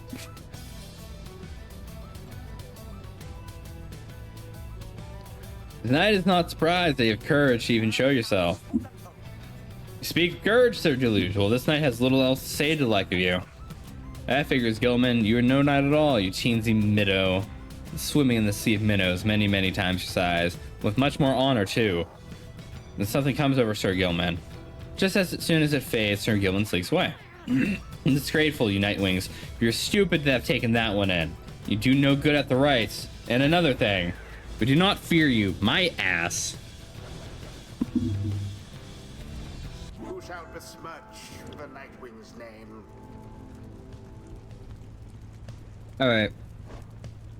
Sandalwood's going up, so I need to level him up. Volfred.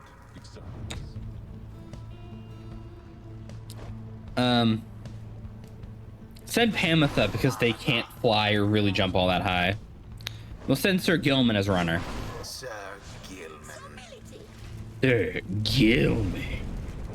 Says it so vilely. This knight shall not bend to you again, Sir Deluge, ever. Come then, Nightwings. Show this knight how you defend the honor of that miserable minnow you harbor and guard. My ass. Commence. Alright. Alright. You know, Sandalwood's gonna be good for this. They don't know how to respond.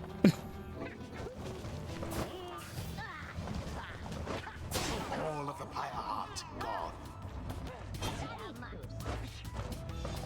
Oh, right. They can't attack straightforward at all, can they?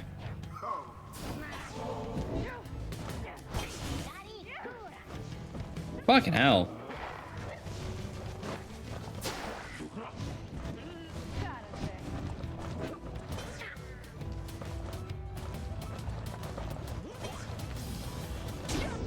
Get fucked.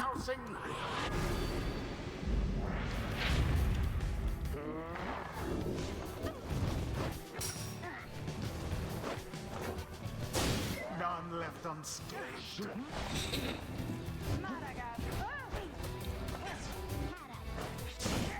Let me guess, they all have the thing where they instantly come back when their allies fall, right?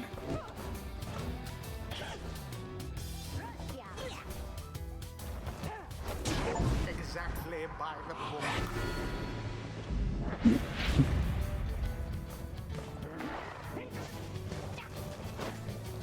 Oh, boo.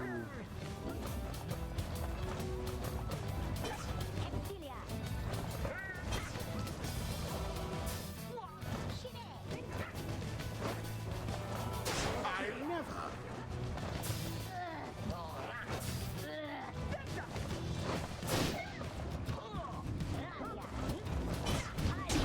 Absolution. Yeah, okay, they're not putting up much of a fight. I am having to be careful of them, though. The orb, take it. What? Okay, the fact that hit me is a little bullshit, but whatever. They're just running into it face first. Okay.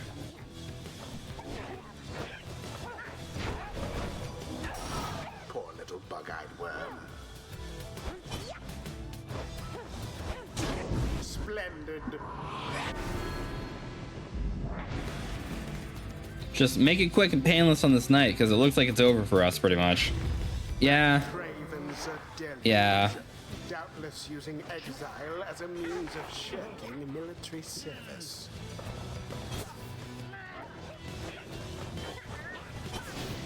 The orb.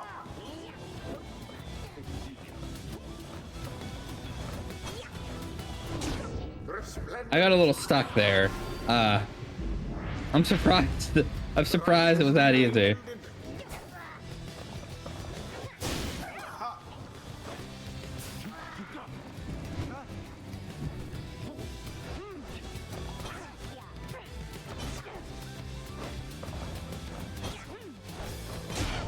And it is done. Yeah.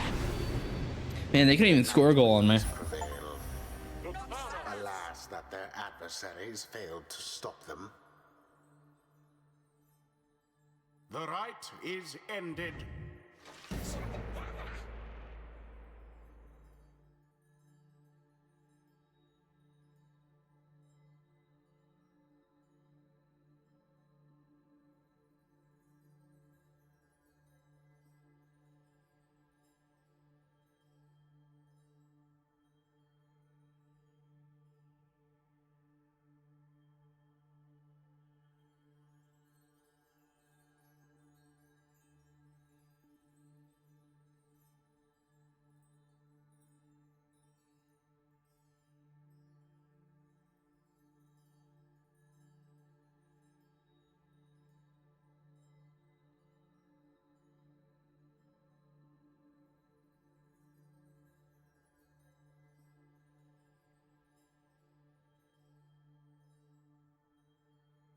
Sorry about that. Finish my food real quick.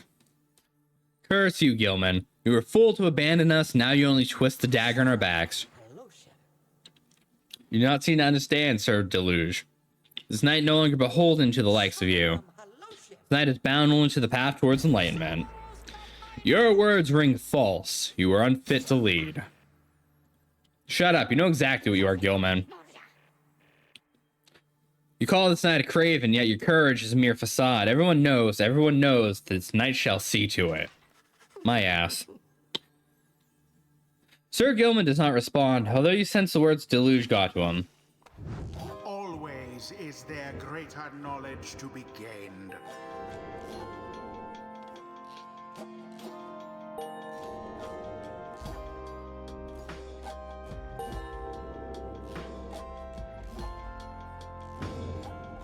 It is a shame that he does not instantly level up. I guess I assumed you got your full inspiration amount every time you reach level. But alas, that is not how that shit works. Until the next rite.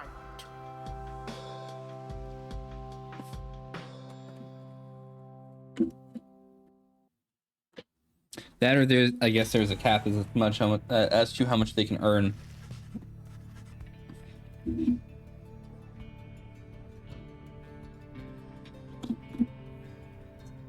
After you bested the Pyre Hearts almost effortlessly, there's little time for you to rest. As yet, the night beckons, the next rite reveals itself to be a vital one. Now we're doing 2 rites per. Next time it'll be 1 rite per, and then it'll probably just be liberation, and then we're done, right? It's already time, reader. Come see for yourself. The coldness of the seas now presents us another chance. He heads out straight away, and you follow in turn. Indeed, among the remaining stars, you see one with which you are familiar now burns ever brightly. Path of freedom is laid bare before you.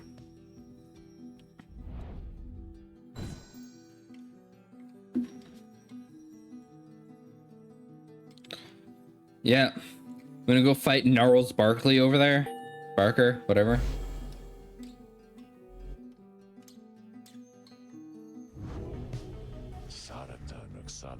Already, the Nightwings summoned back to Mount Lodial.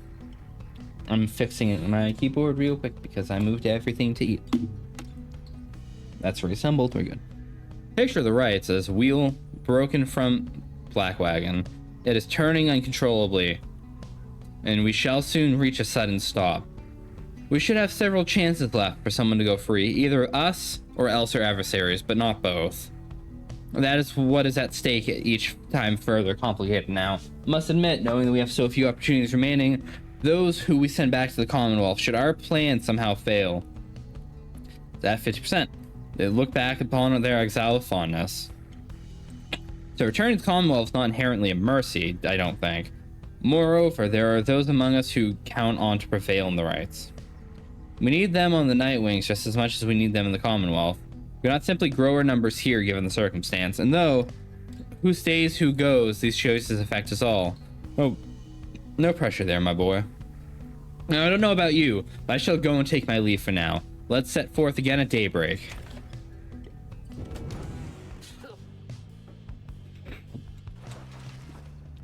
Sir Gilman, now in a contemplative mood, has been rather quiet, at least more so than usual, ever since his confrontation with Sir Deluge. He notices you there and slides forth in a solemn manner. This night, he knows what he shall do. Now, when all of this is over, Master Reader, Worm Knights, we were born and raised to prove ourselves superior to all other billions of our kind, to lead our lives, however short, with glory. From the moment... What was I just dinged?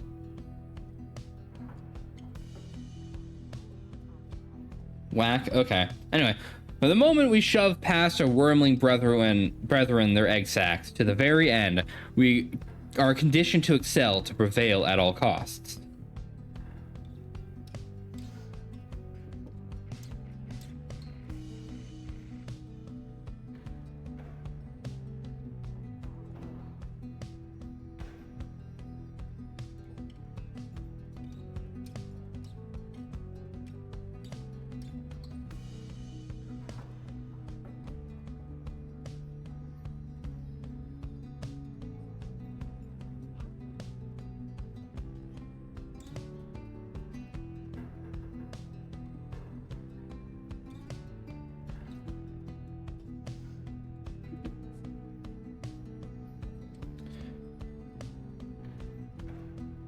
Sorry. This relentless pursuit of glory, of fame, self-worth leads most of this knight's kind only to an early doom, or in this case, Sir Deluge, leads to a life of falsehood. Yeah, I spaced the fuck out while looking at my phone for a moment. A life of low deceit, abusing one's fellow worm knights, shrinking one's responsibility, living in constant fear. This knight cannot abide as for the former commander, yet pities him. It must be more honored than to lead a life engulfed in endless conflict. He looks at you intently. This knight shall ever seek that honor out when all of this is ended, Master Reader. He vows to you that he is ever grateful that your guidance led him to this new awakening. But until such time, this knight is duty bound to the Nightwings. This fulfillment of her plan in pursuit of freedom is to be his final quest. For what awaits him afterward is no mere quest. The honor this knight has sought, it cannot be fully achieved without through knighthood, can it? It requires something more. I trust you understand. Slithers off, head held high. Not merely in pride, something else has changed him. Sir Gilman has gained +2 presence permanently. Wish him well. Yeah, we beat their asses.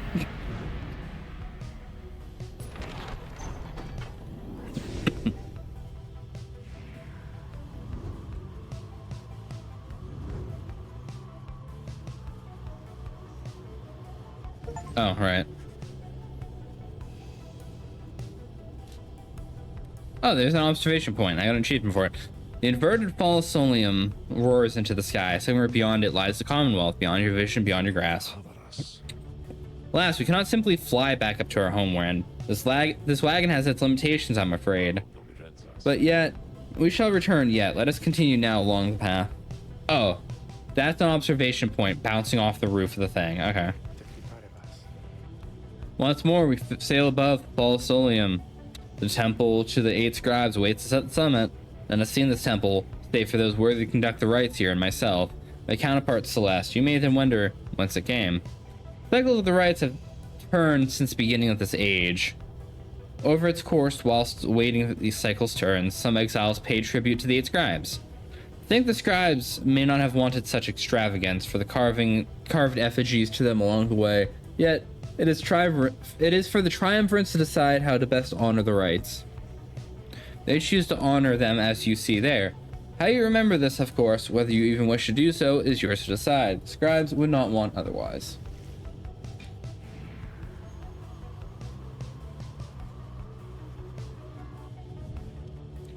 Him to gain favor, Tizo to gain favor. Yeah, I'll use Tizo as a runner. You make landing upon Mount Elodial, where Volfred pulls you aside while the others complete the post-flight inspection. He puffs his pipe before speaking up. Reader, as you know, I now wear the remnants again, which means I myself may be soon worthy to regain my freedom in front of the 8 scribes. No, however, it is not my wish to go just yet. It is true that I could be of some benefit to the plan back in Commonwealth, but I feel my place is here for the time being. Perhaps once the Nightwings are sure footing on their path, my time shall come. Those are my feelings on the matter. I wanted you to know. I shall, of course, defer to you. Our path is not to contradict the reader's will. Anyway, I trust that all of us, yourself included, shall find our freedom. If not soon, then by when this is all over.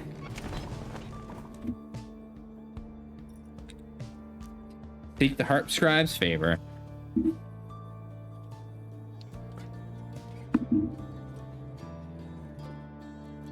Having completed the post-flight inspection, you and Tizo visit the monument of Tethys here in the Emperor's Ascent.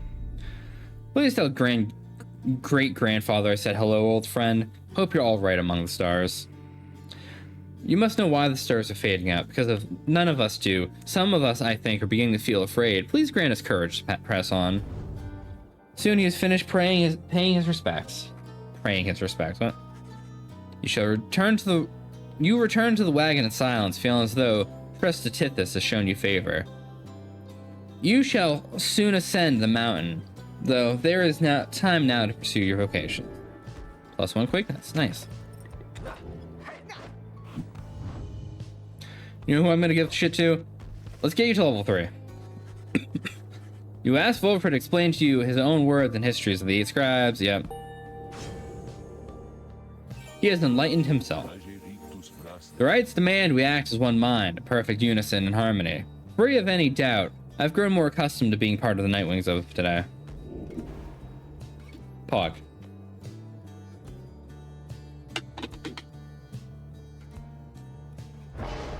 Yeah, let's get that. Sometimes I fear the spirit of his teachings of the scribes is already long forgotten back from where we came from. I might skip on this one, hit this one, and then hit this last just to have it on him. Tizo. You observe Tizo rummaging about the black wagon, as though searching for something. Notices you and rushes up to greet you. Tizo's glad that you are here. He's just reminiscing about old times. But just as quickly, he resumes his search, looking for something in former exile the Nightwings once gave him. Growing frustrated, the object he seeks is nowhere to be found. You almost do not notice the lone minstrel's approach. Afraid that it is gone, Tizo. I'm very sorry. Reader, it's nothing that ought to be caused for much concern. Merely that Tizo has misplaced something of sentimental value to him. There's just a spare bandage, he indicates, exactly like the one on his horn. Tizo here has had many adventures with the Nightwings. Is that not so, Tizo? He squawked for approval. Those memories shall always stay with you. Is that not what matters most of all? He confirms this as well. Please, do not worry yourself about it anymore. It is the symbol of a distant past, besides. Tizo skulks away up to the rafters. The lone minstrel watches him go. Hold on. The object that he seeks does not exist, reader. Tizo searches for it from a fleeting memory of his days with the Nightwings past. He performed the regular duties of the dry fence at first. Where are my treats, though? Hey, Tiff, welcome in. Thank you for the 21 months. Yeah, fucking almost 2 years, eh? How are you doing tonight? We performed regular duties of the dry fence at first, but soon distinguished himself. I was none too surprised. He was clearly special. He had grown close to the other members of the Nightwings when misfortune fell and the triumvirate fell apart. Perhaps Volfred revealed to you some of the details. What accent? I don't know what you're talking about. As for Tizo, I feel he must make peace with the shadows of his past somehow. Then he shall cease searching. Hey, Sad. I'll hydrate real quick. For people potentially waiting for V Rising, is that what's up? You do not worry for him, of course. He is resilient and shall always serve the Nightwings well. You might say that he's born for it. Nah, we're all brain rotting. Oh, I see. Playing your Genshin clone? Can't believe it. Begging your pardon, reader. Lone Minstrel excuses himself in a polite way, leading you to consider what he said.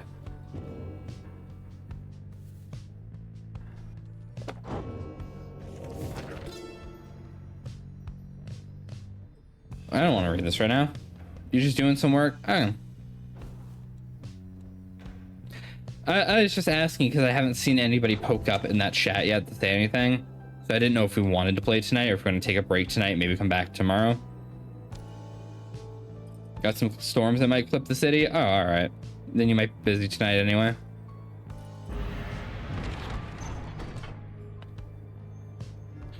All right. Faye gain favor. Jordariel. Yes, I want her out. I want her to go. She needs to return so that I don't have to worry about her slow ass taking up space in the party anymore.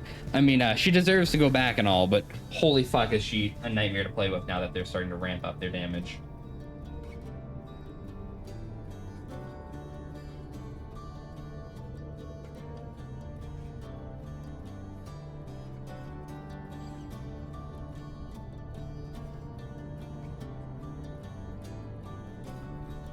Hold on. Sorry.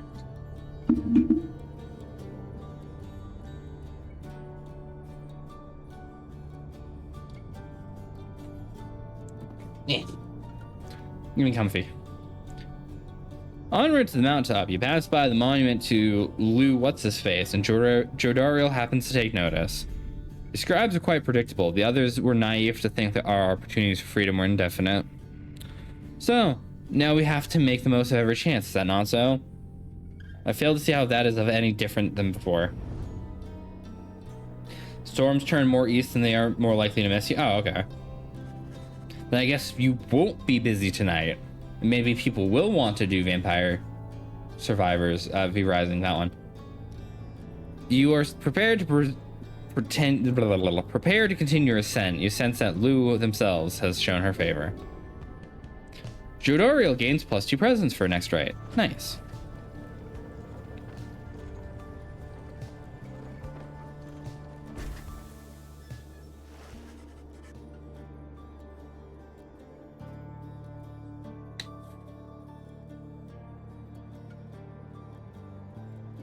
You and your fellow exiles gather at the foot of Scribe's Gate before an archway curved of stone where the Great Guardian, or stands the Gate Guardian, rather. I can't fucking read. Greetings to you, Celeste. I see the exiles of Nightwing have returned, even as the cycle of rites begins, drawing to a close. Nightwings accept this and the will of the scribes. Gate Guardian laughs at this softly for some reason. And you, Tariq, do you accept their will as well? The Lone Minstrel does not answer her. It is no matter. Now, Nightwings, each of you come forth and state what you seek, whilst crossing the Scribe's Gate.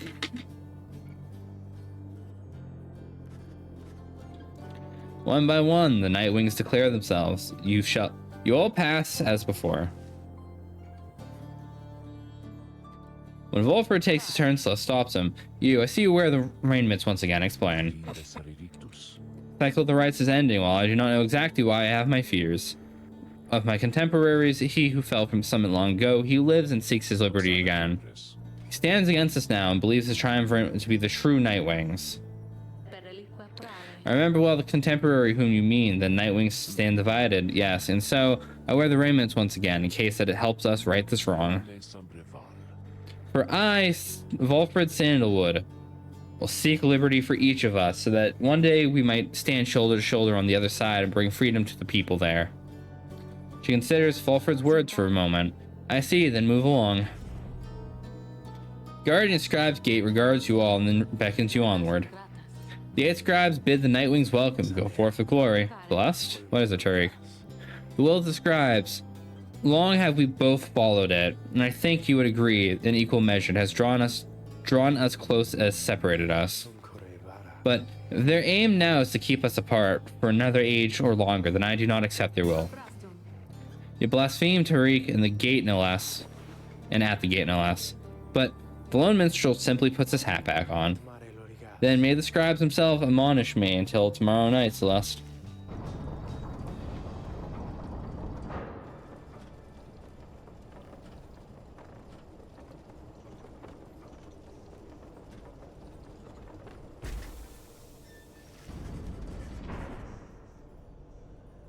Having reached the peak of Mount Elodiel again, you cannot help but reflect on whether one of your companions may go free tonight, or remain stranded in the downside as Jodariel did after last time.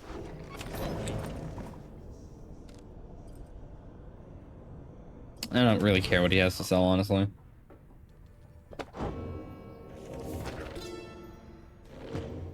I don't know why I opened that, because I didn't want to read it anyway.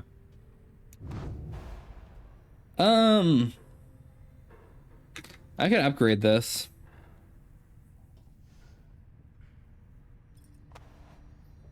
But if I upgrade it, then I can't use it.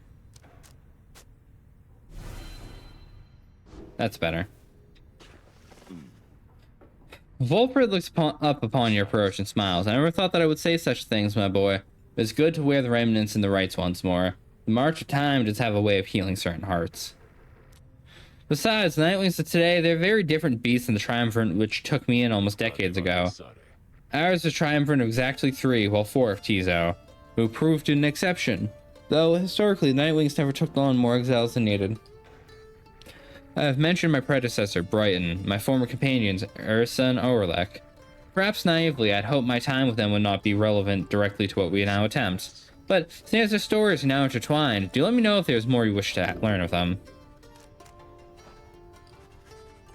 Quite about Brighton, who you understand was liberated prior. I had never met Brighton in person, but I know him rather well. By now, though, for that matter, my boy, so do you. He studies your action for a moment then. Brighton was born wealthy, but not special, otherwise he would have had no reason to have heard of him. He was exiled for negligent misconduct. I can't fucking read. Do not know exactly why and do not care for such. First heard of him through Erisa and Orlek. Found a more suitable replacement for following his liberation. Fuck me. Spoke little of him. Orlek gave the impression that they did not see eye to eye, yet he assured me I would soon hear from him myself. Indeed, as I had become accustomed to the booking walls now, I began to hear the voice. Wilfred looks at you, seems to take his meaning. You see, my boy, the Brighton's liberation, he assumed a new identity within the Commonwealth, new responsibility to the Triumvirate which liberated him. That voice you hear from time to time, whensoever the stars align, is his. He is no longer Brighton. He's none other than Archjustice Androbella's 9 himself. Huh. Liberated exiles retain certain burdens of their own triumvirates. They have much to thank them for, not just their freedom, but their exalted status in the Commonwealth. The theocratic rulers of the Commonwealth, they do not wear masks and raiment simply for the sake of ceremony. They are not who they appear to be. Their public past are nothing but a fabrication. Like Brighton, they were once exiles too. Brighton, that voice, he has no love for either of us by now. He knows full well what we attempt to do, yet he is bound by tradition of the rites. Shall always stand on ceremony and complain, but I think he knows deep down that he's powerless. How ironic that one in such high status in the Commonwealth be so frightened of the long-term exile such as we. Anyway, that's Brighton for you. He must have seen in you the potential to be one of his staunch supporters for a time. That's the path you wish to pursue. I should apologize. Now then, whom else should we talk about? Erisa. Talk about Erisa, who you understand betrayed Orlek the moment of his liberation, then perished Shimmerpool. I'm afraid you know the brunt of it, my boy, but I suppose you ought to know something of Erisa's past. I can't fucking say her name. Thus, you'd be quick to judge solely on her actions. Mind you, I would never make excuses for the terrible choice that she ultimately made, but her life, as I understand, was very difficult. Erisa had been exiled for the foulest of acts. You can see permanently branded on her face. Such was heinousness of what she did, in the eyes of the Commonwealth. She was an apprentice blacksmith in her youth, taking up the post left by her brother. He had fallen in the battle of the blood border, despite wielding their father's own lance and armor. Her father never quite recovered after this. He had grown cruel and detached. It was Erisa who took the brunt of the fury, expected the impossible of her.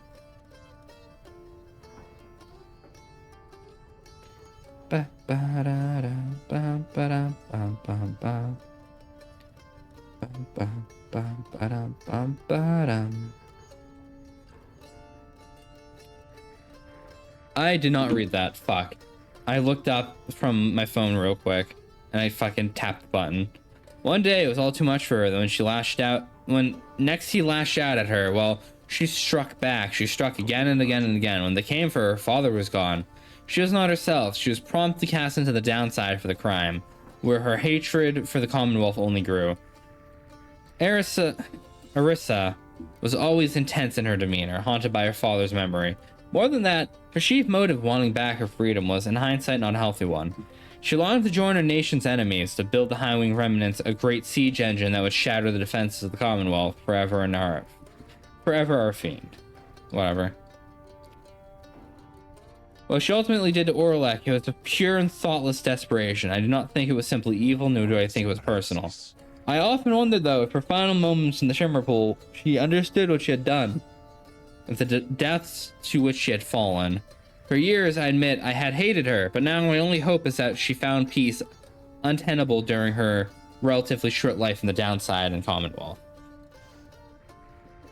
Furthermore, I hope the life of Orisa offers some perspective yet to those of us who had not made the same mistake. Now then, there's something else? I asked about Orlek, what it was like when Wolfred and he first became acquainted. Wolfred remained silent for some time. I was very, very sick, you know. When I first landed in the Downside, the long trip down of the river must have been a little too much for me. When Orlek found me, he would not have known of my capacity to read before he revived me. He was a physician, tolerant of the sight of suffering, of any kind. Not just any physician, mind you. A gifted, highly decorated one. He served on the front. Back then, skirmishes erupted frequently. Those such as Orlek, they had to deal with many casualties on either side. He said he grew repulsed by what he saw. This sowed in his heart a yearning for an end to all bloodshed, so he tried to use his status to negotiate a treaty with the High Wing remnants. It must have gone about as you'd expect. He was given direct orders to return to the front, but he refused to soil his hands again. They cast him down to the Downside. Here, he regained notice of the Nightwings. He gained the notice of the Nightwings. Before long, he grew to be one of the finest ride conductors I've ever seen. He was instrumental in the liberation of his companions, whose roles in the Triumvirate were later filled by Orisa and me. Her portrait looks familiar. In time, Orlek's own opportunity for freedom came up. He longed for it, so that with his exalted status, he might stand a better chance of negotiating peace. However, on the evening of his liberation, well, you know the story from that point, Wolfred breathed a heavy sigh. He and I were kindred spirits for a while. I cannot bear to think that he was gone, and that now I cannot simply believe that he is back. He is our adversary now, transformed, grown cold. Still, part of me is happy that he lives. Make no mistake, of course, I shall not be swayed against our plan. Not by Orlek or anyone else, as I have said before, we share a higher calling now. As for Orlek, he wants his freedom, although I wonder if he still remembers why. Anyway, there's something else, my boy. I will be right back, chat. Give me a moment.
Sorry about that. Gone for 2 minutes.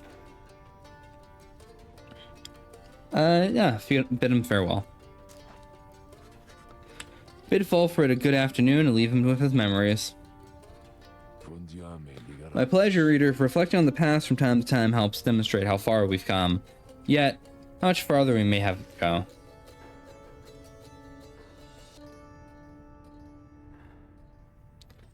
Alright. I guess we commence the liberation rite.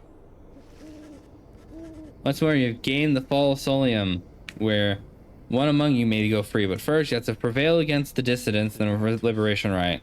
Reader, your companions are gathered here under the fall. They shall be counting on you.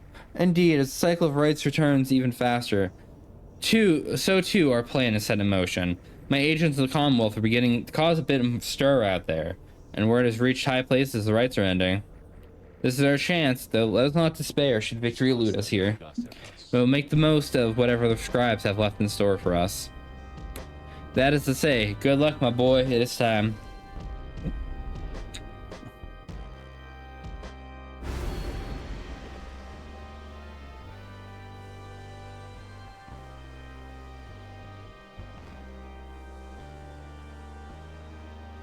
Fuck those. I'm not activating any of those anymore. I don't need them.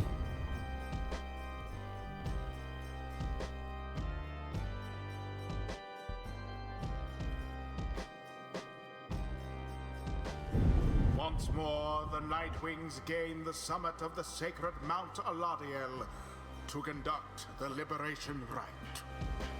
Even as the stars themselves abandon you.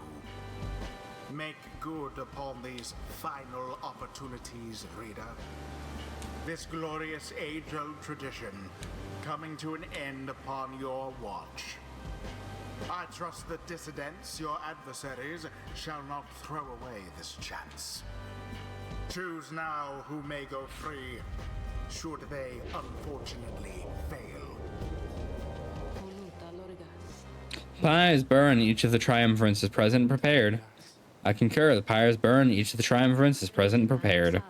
Then, anointed one of the dissidents, come forth now and declare yourself. Pay any respects unto your adversaries, the Nightwings. Barker bursts out from some hidden corner, laughing as he paws his mask. A real pleasure to be here, mate. Truly, Barker Ashpaws. Call me Barker, though, but alright. By the by, it was a real pisser getting here, you know?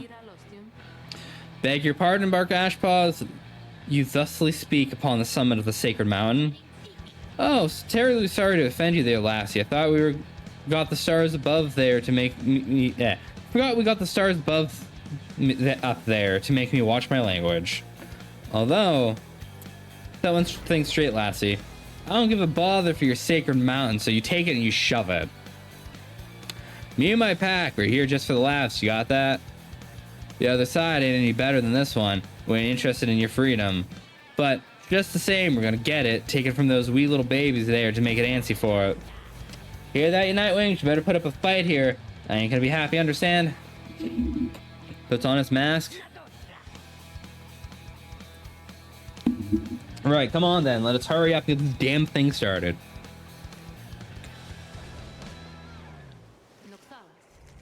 Nightwings, your decision. Reader, choose wisely. Prepare your songs, yep. So those two know each other. Whom do you intend to liberate? Joe Dariel's going.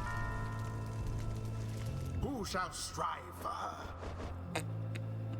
Sandalwood is going.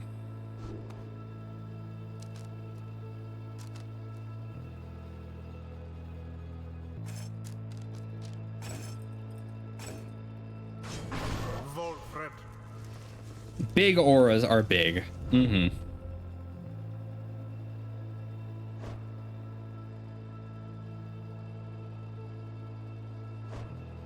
Now let's rock Tizo.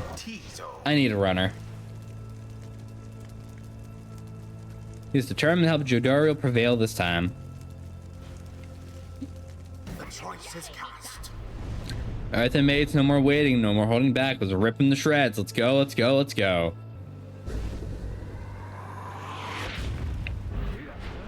Commence.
Tricky fucker.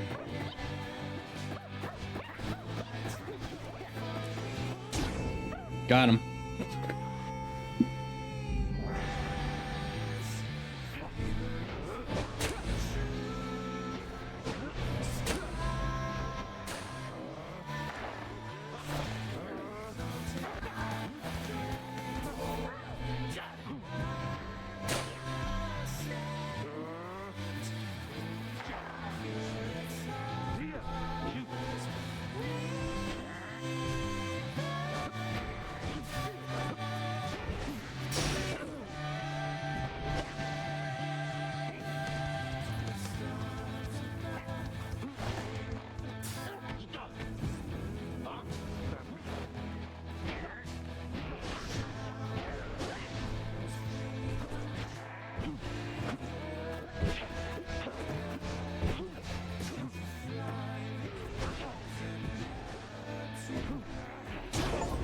Got it.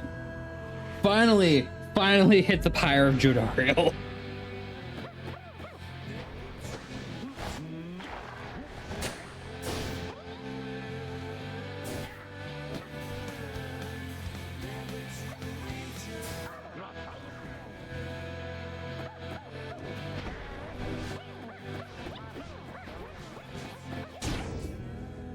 Just zips around the battlefield at Mach speed.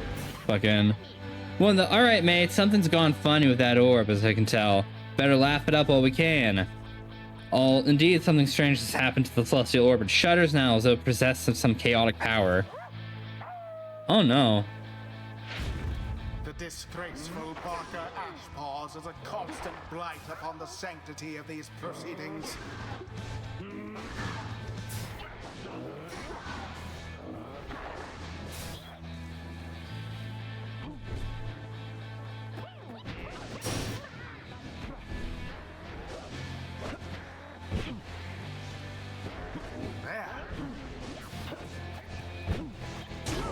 Got it. One more hit. Now go on, just once more. There. Oh.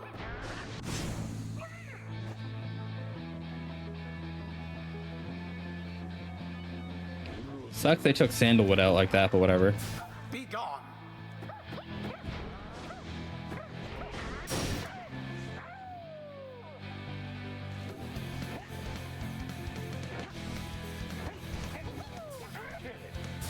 A stroke of luck is all. Pathetic. Fuck. Alright, my shit's open. Your power Damn. weakens. I dashed in the wrong direction. Whatever.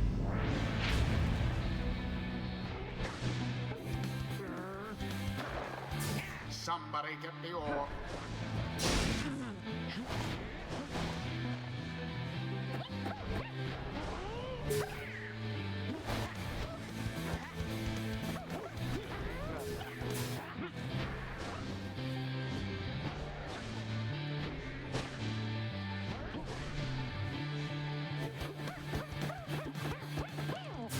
Seize the orb.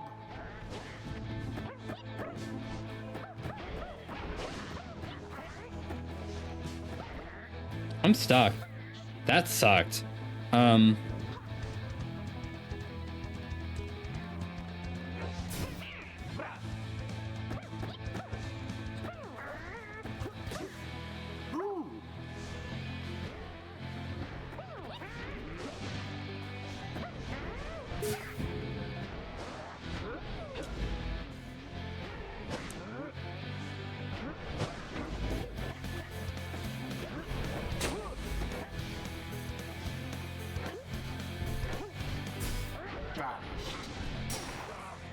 Fucker.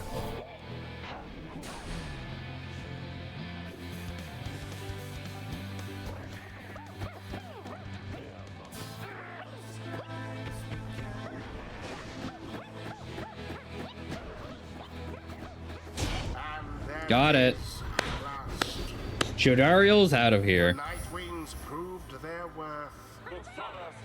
Their adversaries Tenacious they little fuckers, but I got 'em. utterly.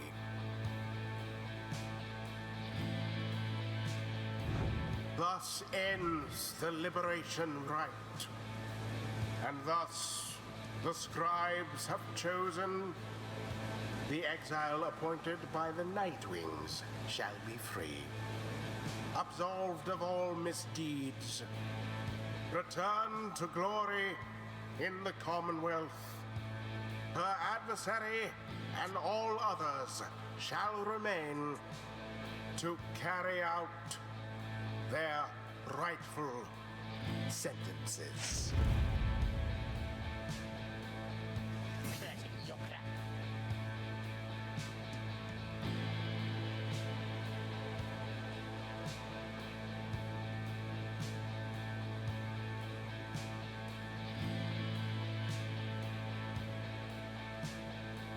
Doo-ba-doo-ba-doo-doo.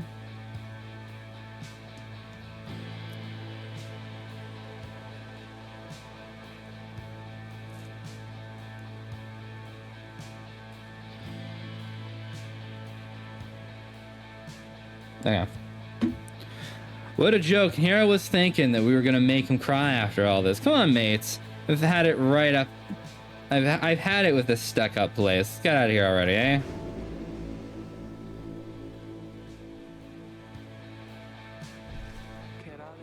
After all this time, she turns her gaze towards the rest of you. Never thought the day would come. I've all of you to thank for this, for doing this for me. The life that I recall back in Commonwealth was difficult at times. I'm just much older now. I know not what I shall find upon my return. However, know this, that that place is still like the Commonwealth I left long ago. And I shall strive to make it better, for as long as I retain my strength and breath. You see her smile faintly as she disappears into the shimmer pool. Though you can still hear her voice, though faintly now. Farewell, reader. All of you for now. Jodariel has earned back her freedom. Godspeed, Captain Jodariel. The 8 scribes are watching from afar. By their grace, may the cycle of the Faye's going lights next. keep turning. Faye for doesn't as deserve to be long down as here. possible. They literally sent her down here because she wasn't a little right in the head. Like, what the fuck?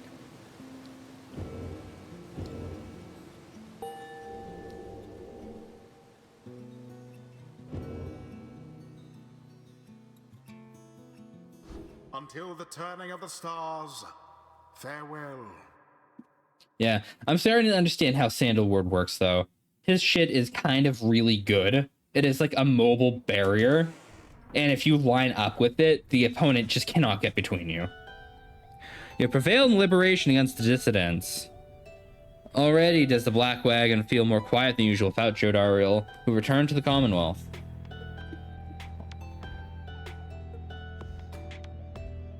Has gained her freedom in the liberation, right? Yeah. You ever hear some of your companions reflecting on this? Fuck! It skipped through all that with one button press. Are you shitting me?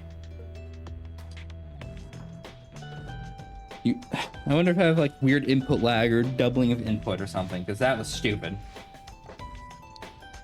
You wonder who, if anyone among you, shall go next.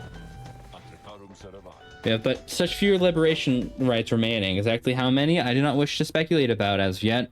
Till such time, we can better say for certain.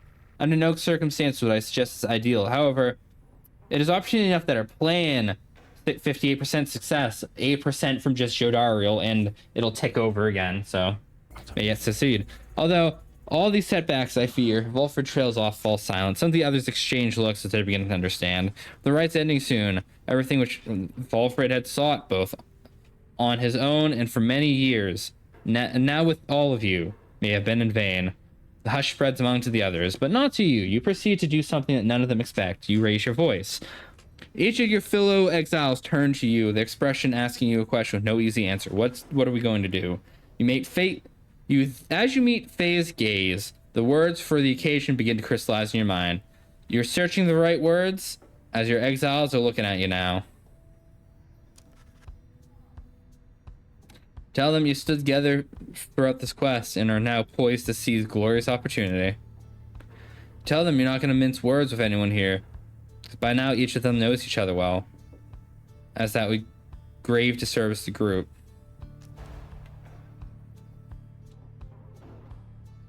You tell them all of you struggled come this far across the downside, though many challenges that you have faced.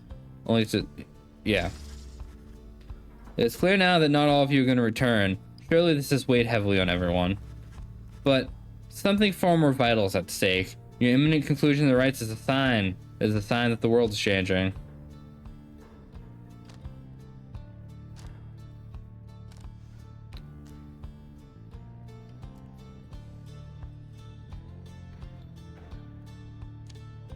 Commonwealth's already in upheaval.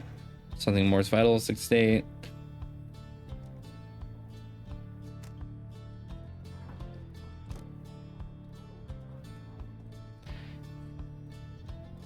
You have unfinished business to conduct.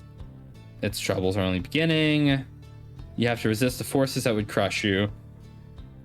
Injustices committed on the other side cannot continue. There we go.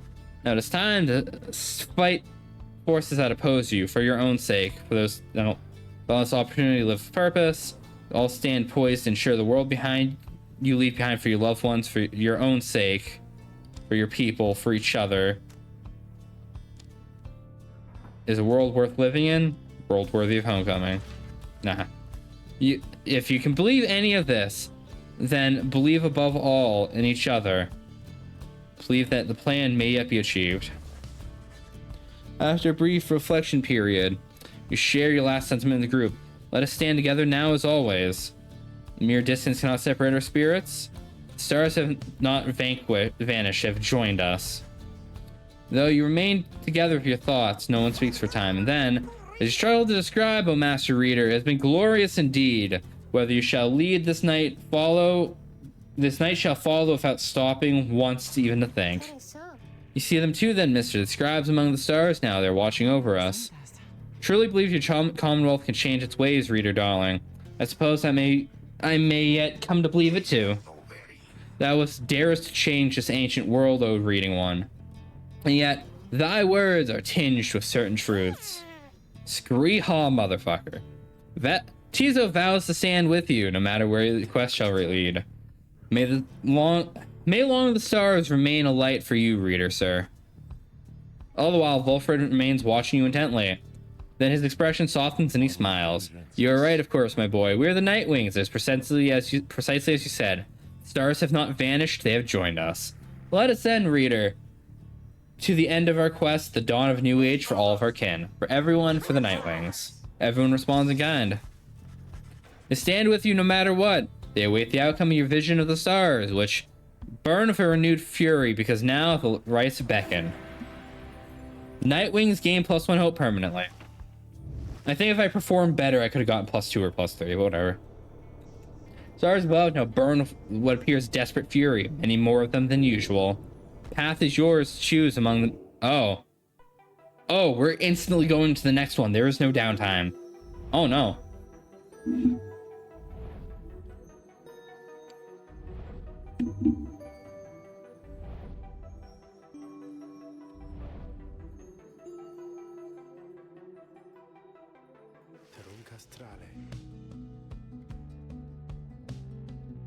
Stars of the 8 scribes, they shine together now as one. Lone Minstrel draws breath, although surprised by what he sees.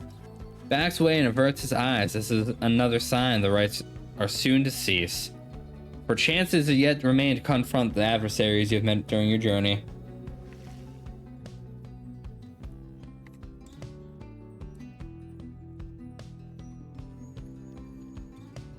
Who's next? The accusers? Fucking hell, I have to beat them down again. Where are you? Where are you fuckers?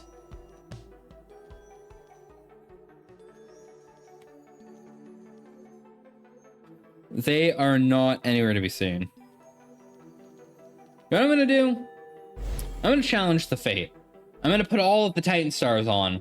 I'm gonna lose horribly. But they will have one up on the accusers, and then I will face them in the finale. And then I'll have an easier time killing them than the accusers in the finale. Very well then, reader. Once more I shall face Delbert and Fate. And the Fate when the stars next in line. We shall set a course for the Hulk of Auras at dawn.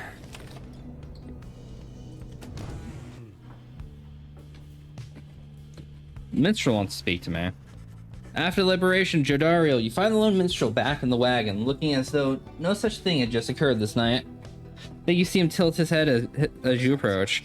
Some words of congratulation in order for this evening, I should think, reader. And so the congratulations on prevailing the liberation right. Surely Jodariel would be most grateful. For her safe return unto your commonwealth ought benefit the plan which you all play a part. As your adversaries of dissidents, they must have been a bitter loss for them and Barker, although they seem to know their chance was far from certain. Thus, shall we await the next turn of the cycle of the rites, Celeste and I to return to our respective duties. The time now, as Scribe's gate is sealed. I await when next we all shall meet, whenever you may yet live up to the glory of the night wings and the eyes of the 8 scribes yet shine down upon us.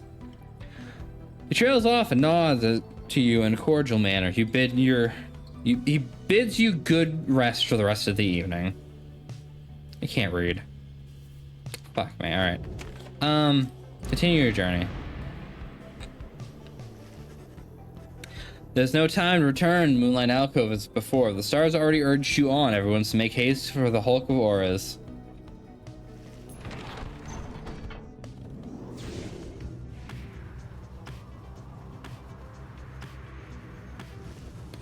Wilfred approaches you, fly above his hidden layer of the alcove. We cannot help but wonder what shall ever return there.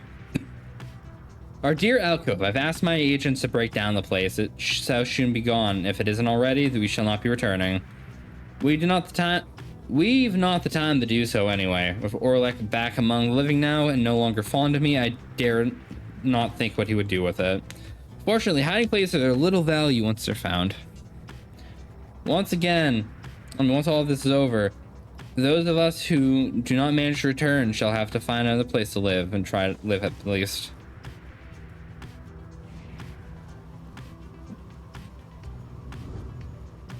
Hold on. Fuck, I can't check the planner here. I was gonna see if the true Nightwings had a thing listed in the planner.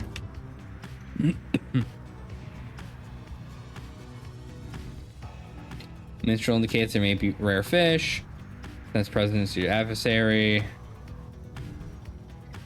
Sir Gilman expressed an interest in taking this route to the Hall of Auras. Alright.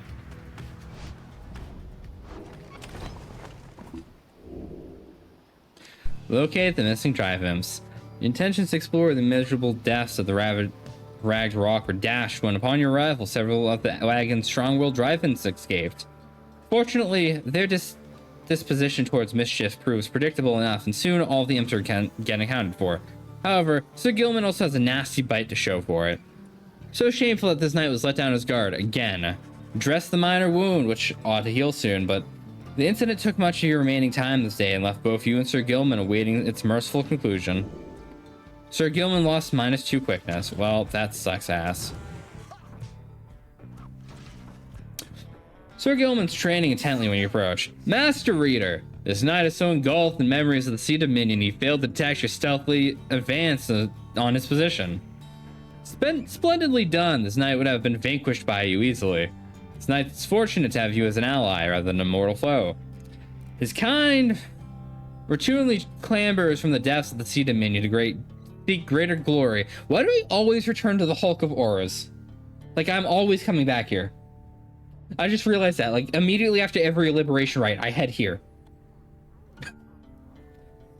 Seek greater glory and perhaps slightly longer life expectancy than your commonwealth.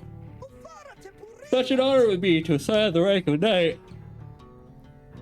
To be assigned the rank of knight and conscripted onto the front lines of the Commonwealth upon their vicious winged enemies. The Dominion is our ultimate goal to fight our way to the surface past our brethren, past the razor reefs, the strangled kelp, and the snaggle fins that prey upon our kind. Sir Gimlin continues listening undersea dangers and terrors for some time. Past the blood sniffers, the electric scallops, the rogue worms, the frigid current, paralyzing nets, the far fishers, and even the scalding waters of the glowing trench. Finally, he trails off.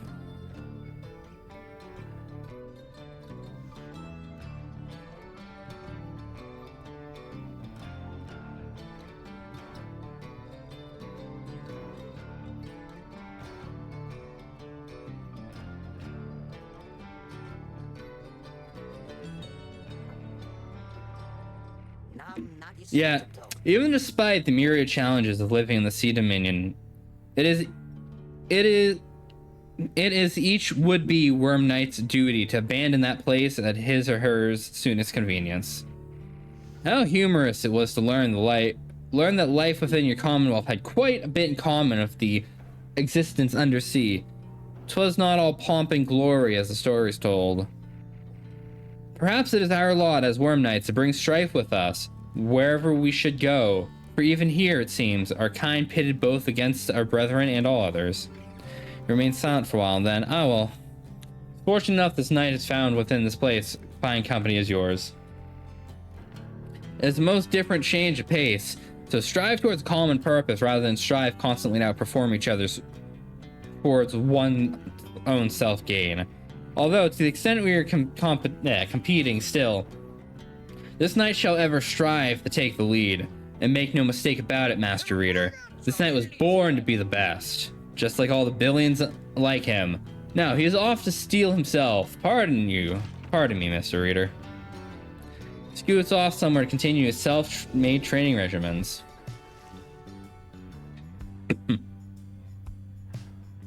Alright. Oh, scribe trial. Who do you want? The answer is gonna be Sandalwood. Yep, I figured. Sandra, yep. Fancy talking sappy. I mean, I should be interested to see if he learned something since we last sparred like this. Then let's bring him forth. Soon, Volfred appears and heeded the summons. So it's my turn then. As that. Let's see what we can do, my boy.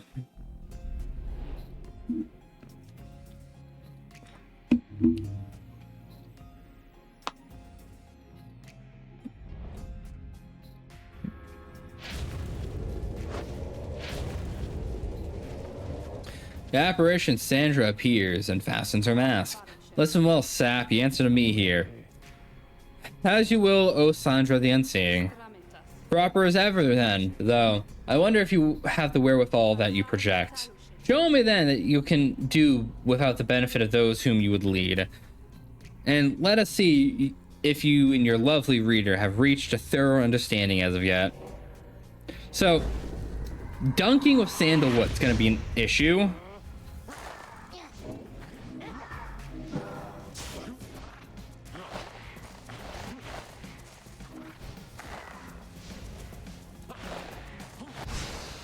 Fuck, I overshot it.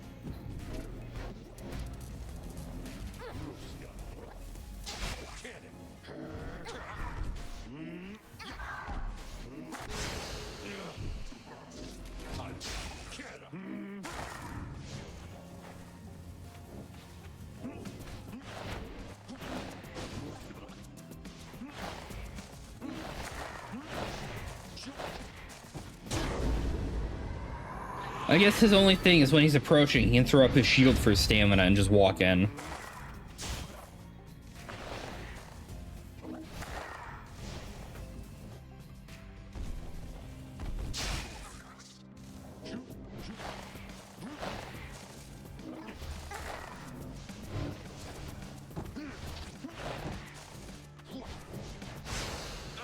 That is annoying.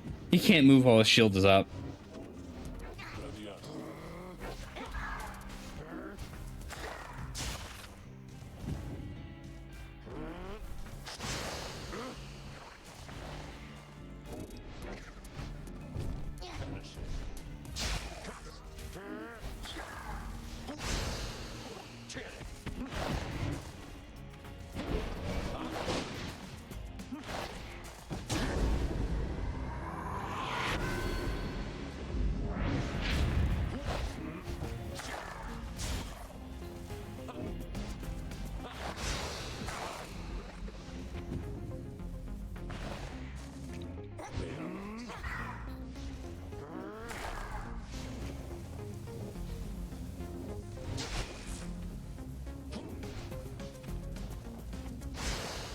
Fucking, I pressed blink.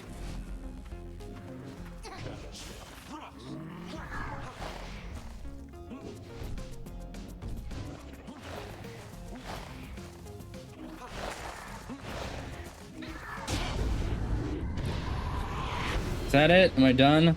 There we go. Wilfred.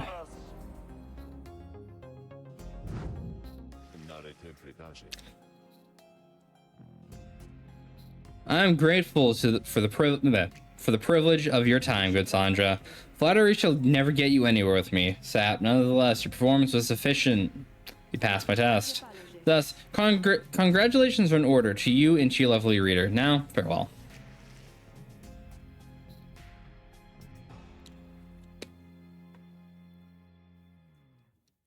May switch to different difficulty setting at any time. Yeah.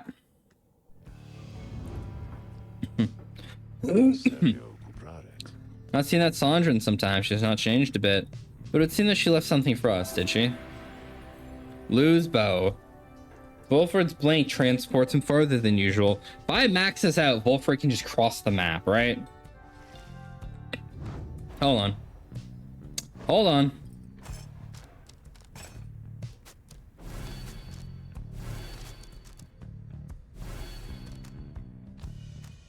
Oh, +4. I do.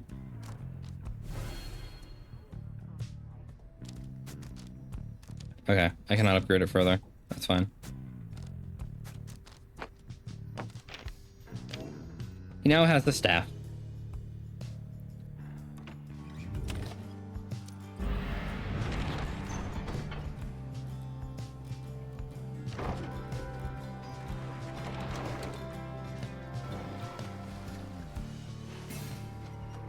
Halt, everyone. Must beg you, please forgive my rudeness here.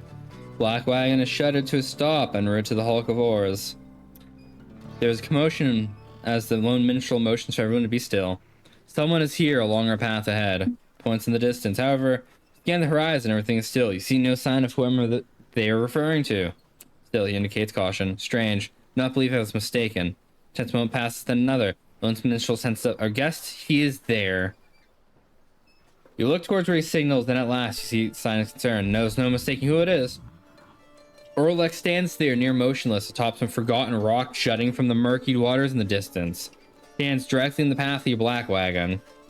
Yet he shows no signs of acknowledging the wagon's presence. He only appears to be waiting for something, likely for you all. Lone minstrel gets your attention quickly. Reader, what do your senses tell you this time?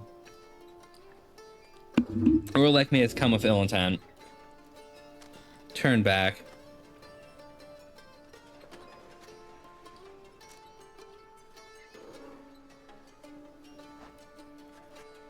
There's no need to give in to Orlek's threats. He can declare his intentions or get out of the way. Very well, let us press forward then. Signal for the drive hams to start the wagon. Move full speed ahead. But just as you reach a point where Orlek once stood, it seems the guest has already departed. Let us remain watchful as we proceed on course. Indeed, Orlek is nowhere to be found now. The unnerving encounter causes everyone to fall silent for the remainder of the trip.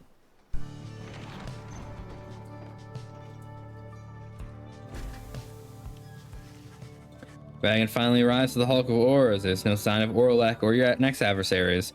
Companions organize a quick search about the premises, leaving you to watch the wagon until the right's commencement. Alright, what do you have, Slugman? Hey, you guys, where's your friend? You know, the one with the big horns, like frowning and stuff like that. Something happened out there, what? Heard a crazy story that she flew on out of here or something anyways.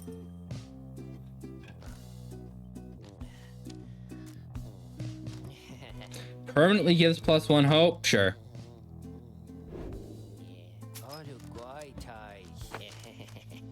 You can have the old talisman, I don't want it.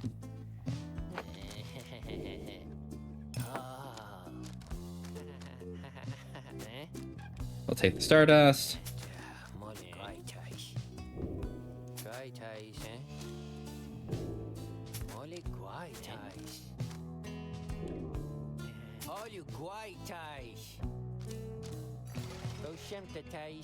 Appreciate doing business with you guys. Be sure to tell your friends, okay?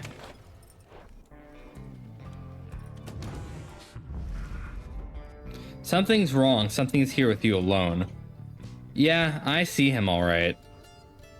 Orlek seems to have something on his mind. Orlek seems to be examining various objects in the wagon. Whether he's noticed you cannot tell. What he's doing here, he has not gone unnoticed, and you cannot imagine. You watch him go about whatever it is he's doing, examining all sorts of stuff that you and fellows gathered on your journey. He shakes his head. All of these trinkets. This wagon, it's most different now. Welcoming, and yet I'm unwelcome here, it seems. In my own wagon. Directs his gaze at you, acknowledging your presence for the first time. You, a mere shadow. Tell me something. Who are you to them? You are their friend. Tell Orlek that you've traveled far across the downside with this group, but count them as your trusted friends, and it's now a different group than in his day. A friend it is. Beware then, for the Nightwings do not always treat their friends with all due charity. Relay to them a message for me, Shadow. Tell them I shall have my night. Strides past you towards the door, and then he turns to you once more. I shall have my night. Then he's gone.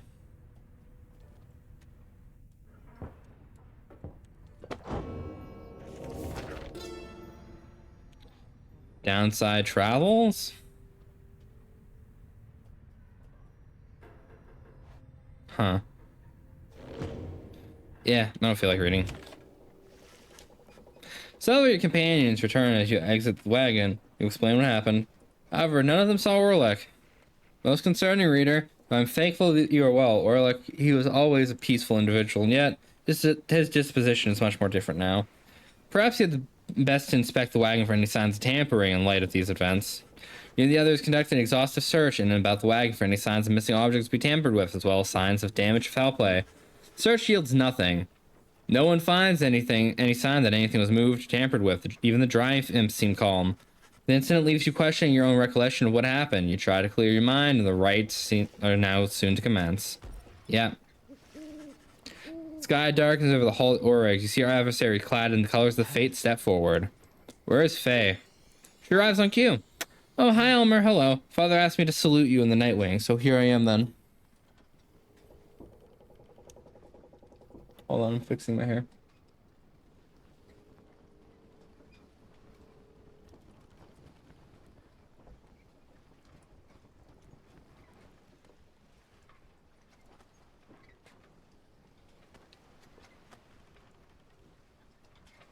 Father asked me to salute you in the Nightwing, so here I am then. Consider yourself saluted.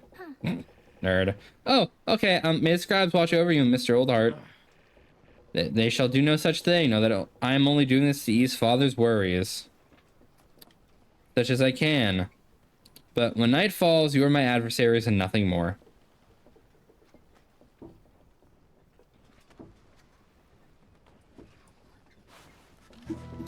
He walks away, and then as darkness grows and stars begin to shine.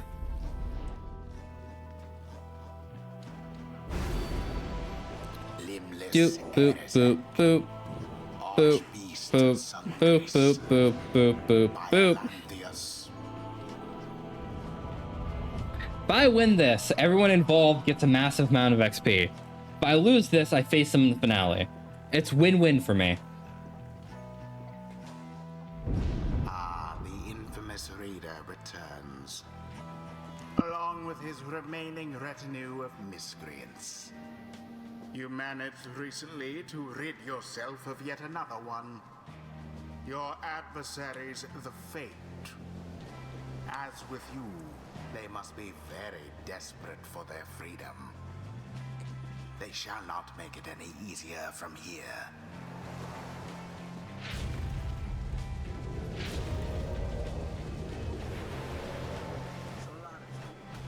Hail once again, O Nightwings. My son Elmer tells me you treated him most graciously, for that I am most grateful. Father, I said no such thing. But, as we all know each other well now, I suggest we dispense with further interactions for the time. We must not let our own hearts sway. We are here to honor the scribes. They listens intently to all this, and then, oh, you were right, Mr. Oldheart. I never thought of it that way, but you were right. Elmer, when all this is over, someday not too long from now, the scribes are satisfied that we have served them well. Then, will you be my friend? I don't know. Okay. I know you mean that too. Until then, may the scribes protect us all. May the scribes protect us all. Choose now your band of traitors.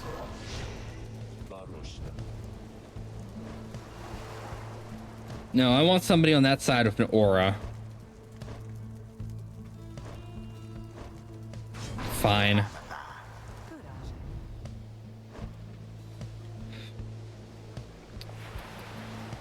I'm gonna need attack. If that is all of it. We await the ancient rites commencement. Let us stand together now, my son. Always, father, I'm always ready.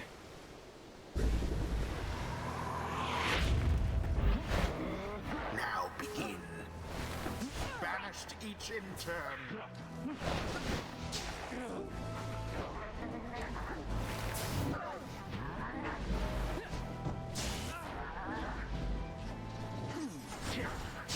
The orb's unclaimed again.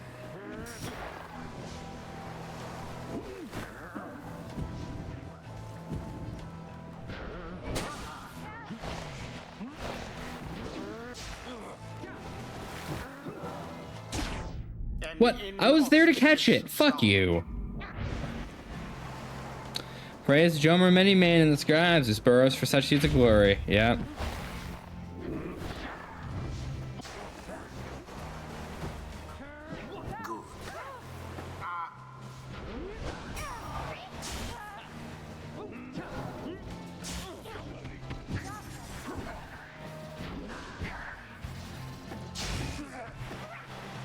Fuck's sake.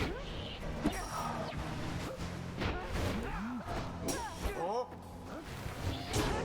Flames of freedom.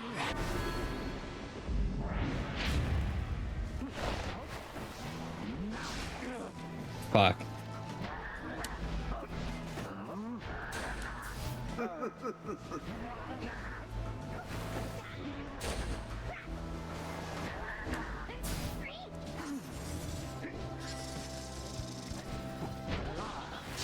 Oh, so close.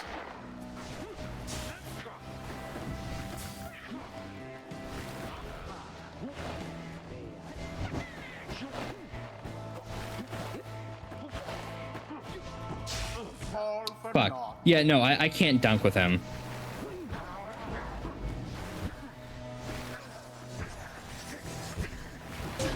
In the name Got it. of Solium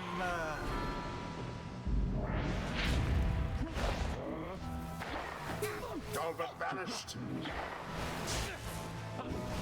Seemingly unfair.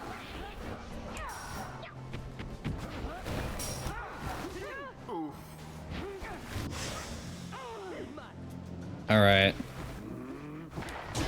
A crushing Fuck. blow against your What? pyre. He avoided the orb entirely because I started casting it. Fuck me. All right. The orb. What? I started to fly and the game's like, nah.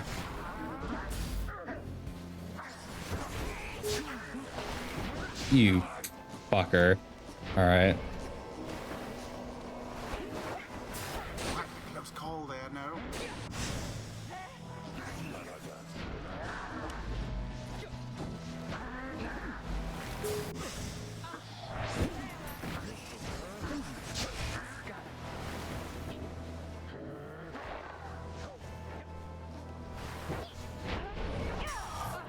Quite an exchange.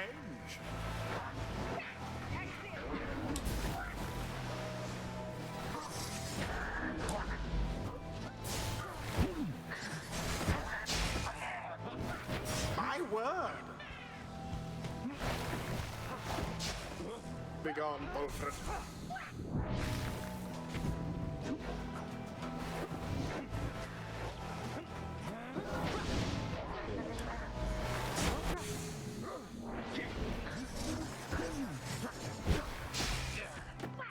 Fucking. Alas for Alma.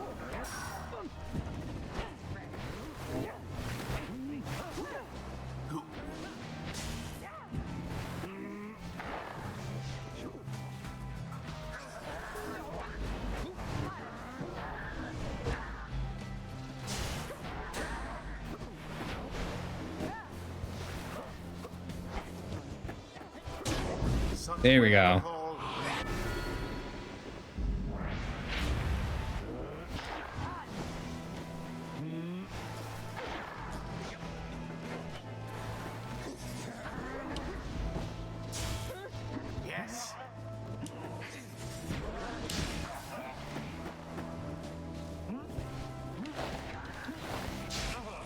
What? I teleported twice.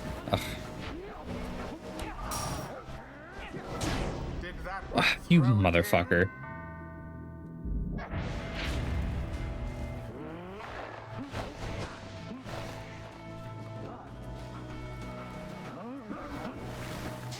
I almost pity what transpired there. Ah.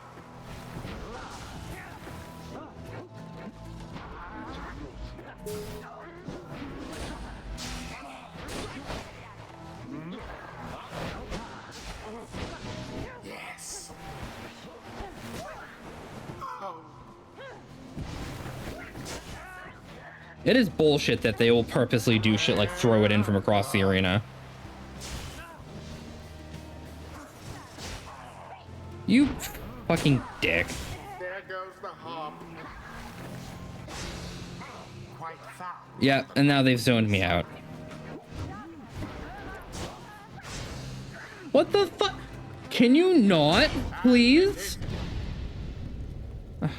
I almost had a chance there. I'm trying that shit again. If I lose, it's whatever, but I was so close to winning despite all of the bullshit. Choose now your band of traitors. Volfred.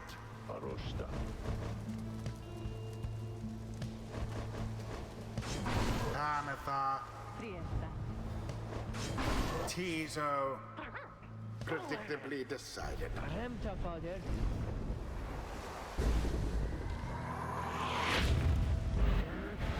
Now begin. Positively brutish. She flies so fast. Your Fuck you. adversary to strike.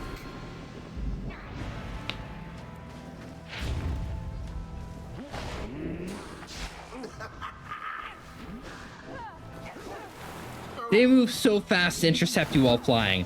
What is the point of a flight speed if it doesn't matter? They are not the purifying flame. Like, oh yeah, here's flying creatures, and they're like so good and everything, but like not really, because anything you fight against is gonna instantly pop that shit. Someone there rose to the occasion.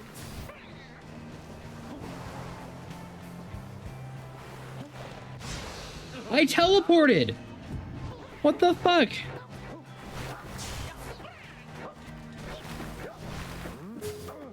How brazen. And they're just gonna cover their base. Okay. Beneath contempt. That time I didn't teleport, and I randomly teleported. What the fuck is going on? Hold on. Let's try this again.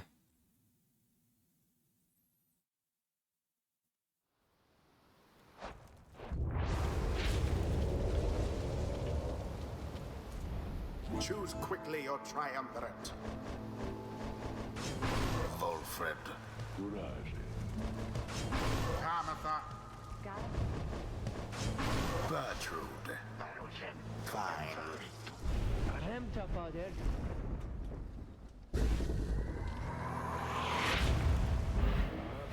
Now begin.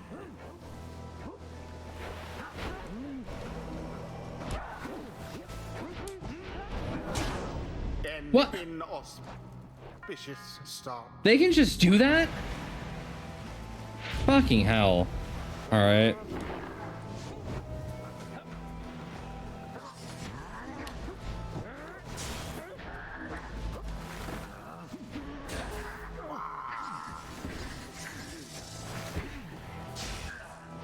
Fuck you.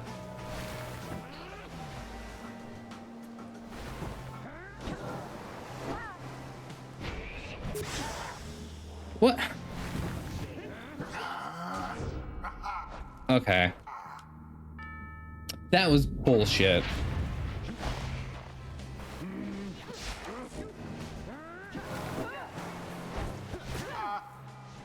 What?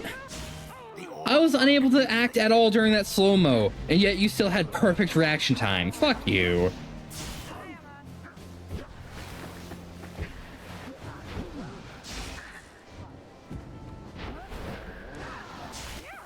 What? Like, this is so unfair. I'm aware it's so unfair because I made it unfair, but still, like, fuck. Unfortunate for Dalbert.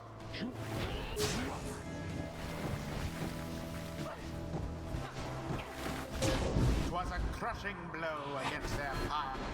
That's like the only chance I have is flying across the map and hoping none of them instantly respond to me doing such. Not quite.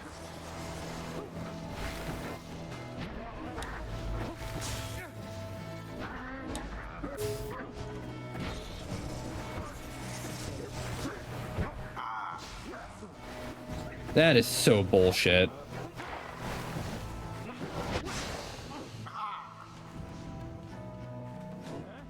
They can just bounce off of the, I mean, I can just bounce off the thing and they can instantly jump, make me drop it and kill me.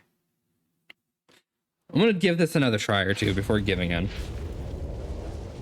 I can get this. Choose now your band of traitors. Kanatha. Bertrude. It is done. Remta, Father.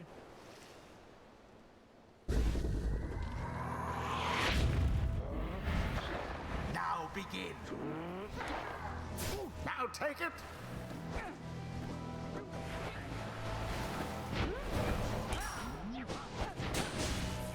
Fucking, that snapshot.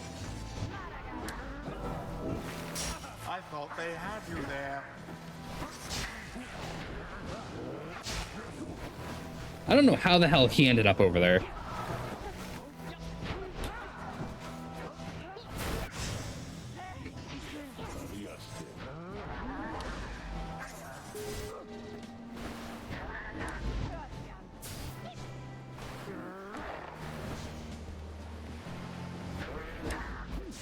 Alas for Alma. Can I? No, now I can't jump over it. Okay. Right, no. Now I'm not able to jump over things.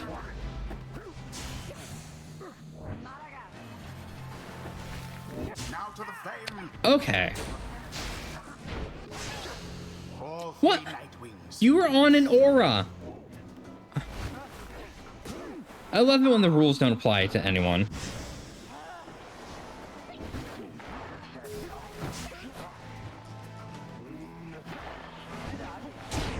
The orb bathes first within the Nightwing's flame.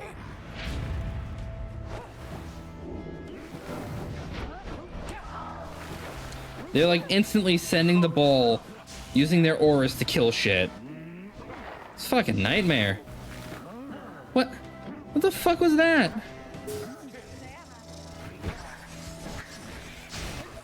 The worst part is because they keep throwing the ball in, they're not losing anybody, so I can never gain an advantage. Alas for Alma. Your flames Alright, you grow know what? weak. I'm done. I'm done. The All Titan Stars challenge is awful.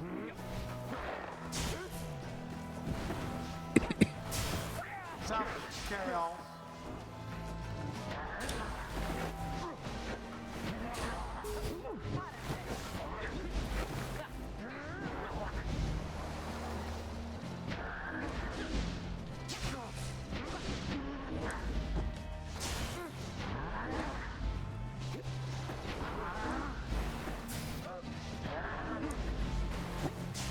Sorry, Alma.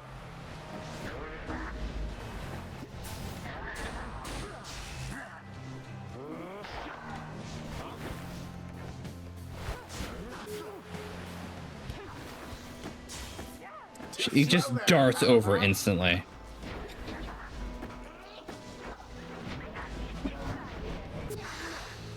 That is so annoying. Throws ball to you, instantly explodes in face.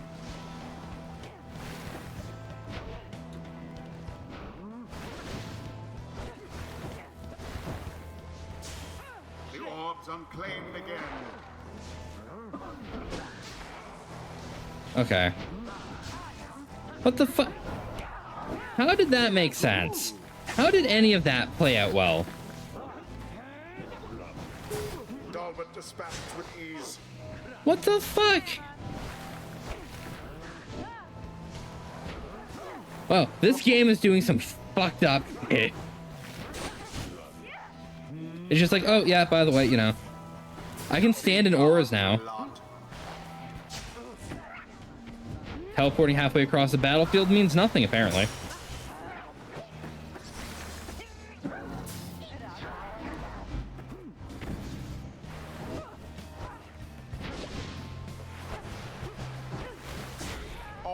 Yeah, I will never get a fucking ball over there again. Now they're being defensive and super offensive. Like, this AI is really fucking good at screwing me over.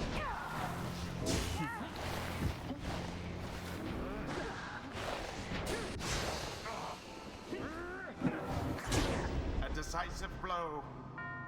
Very, very good at screwing me over. Such a struggle it must be for poor old Dalbert and his witless son. My. That was nowhere near me. How did you break my fucking fly? That shit is annoying. Throws ball, instantly cast aura. Parked on top of my thing to kill people who spawn. Like, what the fuck? How big is the hitbox on the jump? Because that is getting ridiculous.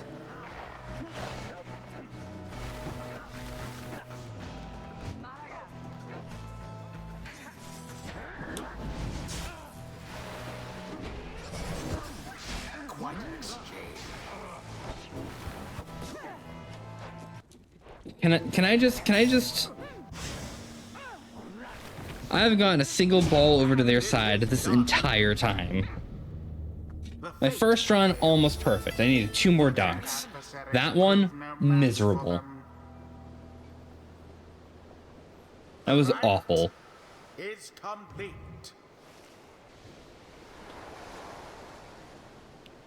Yeah, whatever. Next time, yeah, whatever. Bask now in the wisdom of the scribe. I get experience, but I don't get any additional stuff from the Titan Stars.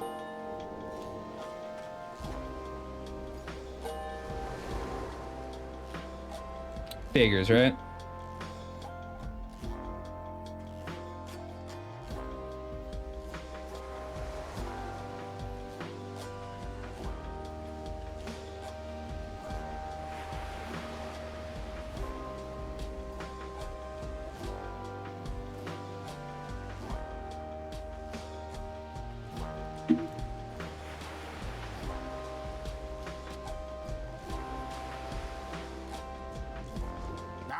Take your sordid business someplace else. Alright, let's just call it there. Hey Marlo, welcome in. As I'm saying, let's just call it there. I got my ass handed to me. I was trying the hardest challenge in this game, and I just... Man, that fucking sucked. Hey Skip, thanks for the 22 months, man. I appreciate it. Back at the Black Wagon, you find the lone minstrel examining your fellow exiles after they failed the right against the fate in a crushing loss. You ass. Your ass. What? Your ass. What? I'm squinting at you. Plain that none of them look well. One minstrel notices you there. Reader, the fast return of the cycle of rites puts a strain on everyone. We have multiple cases of banishment sickness this time. And it's fortunate that your other companions are available to conduct the upcoming rites, because I fear this group here requires rest. You bid Wolfred a swift recovery. He nods weakly in response. You exchange a look with Bertrude, who seems exhausted after the last rite. Game was beating it. Yeah, the game was beating my ass.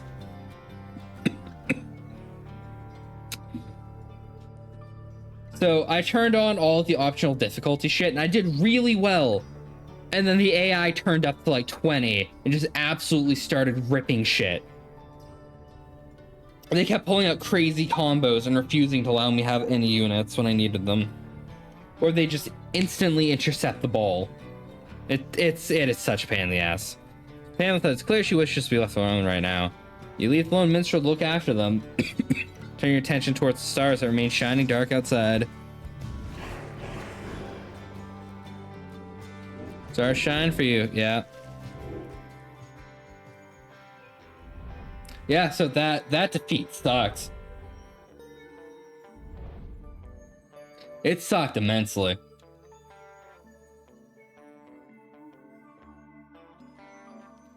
I faced these chuckle fucks.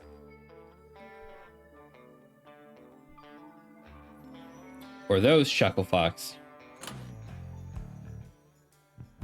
Well, the good news is I'll be facing the fate in the final encounter, so I don't have to worry about them. I was worried about the accusers getting there, which is kind of why I set that up, so that if I lose to the fate, it's not a bad thing. But yeah, I need to knock these 3 down a peg. Like, nobody here is worth letting out. Except for fate. If fate wins, it's like a win-win situation for me.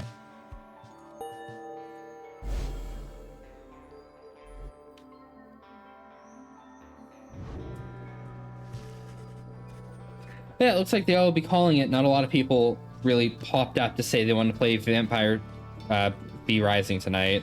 Unless you guys are trying to gather a call for that real quick, then we can see what we can do.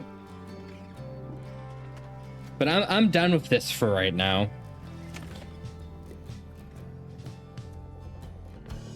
You're down?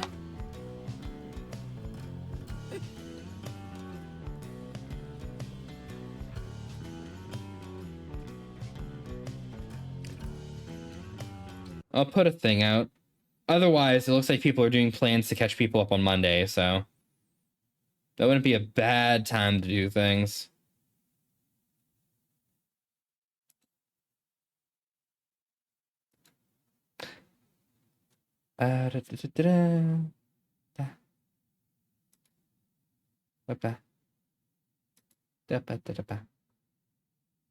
Actually,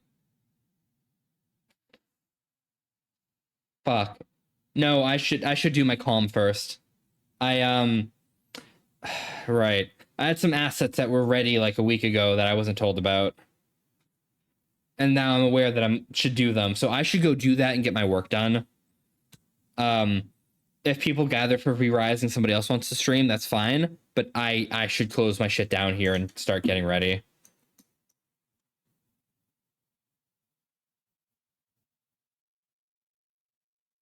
So, you know, just remembering that, hey, yeah, that's a thing I need to go do, you know? Before the deadline.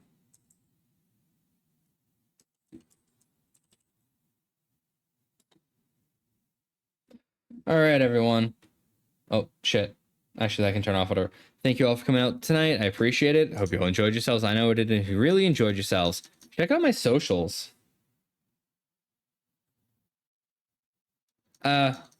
If you didn't hear me, Doom, I have calm work I need to do and should seriously get it done because it's been there for a week and I wasn't quite aware of it. If somebody else wants to jump in and stream V-Rising, I'm down to join after, but I should get some progress ready. But yeah, take care, everyone. I'll see you.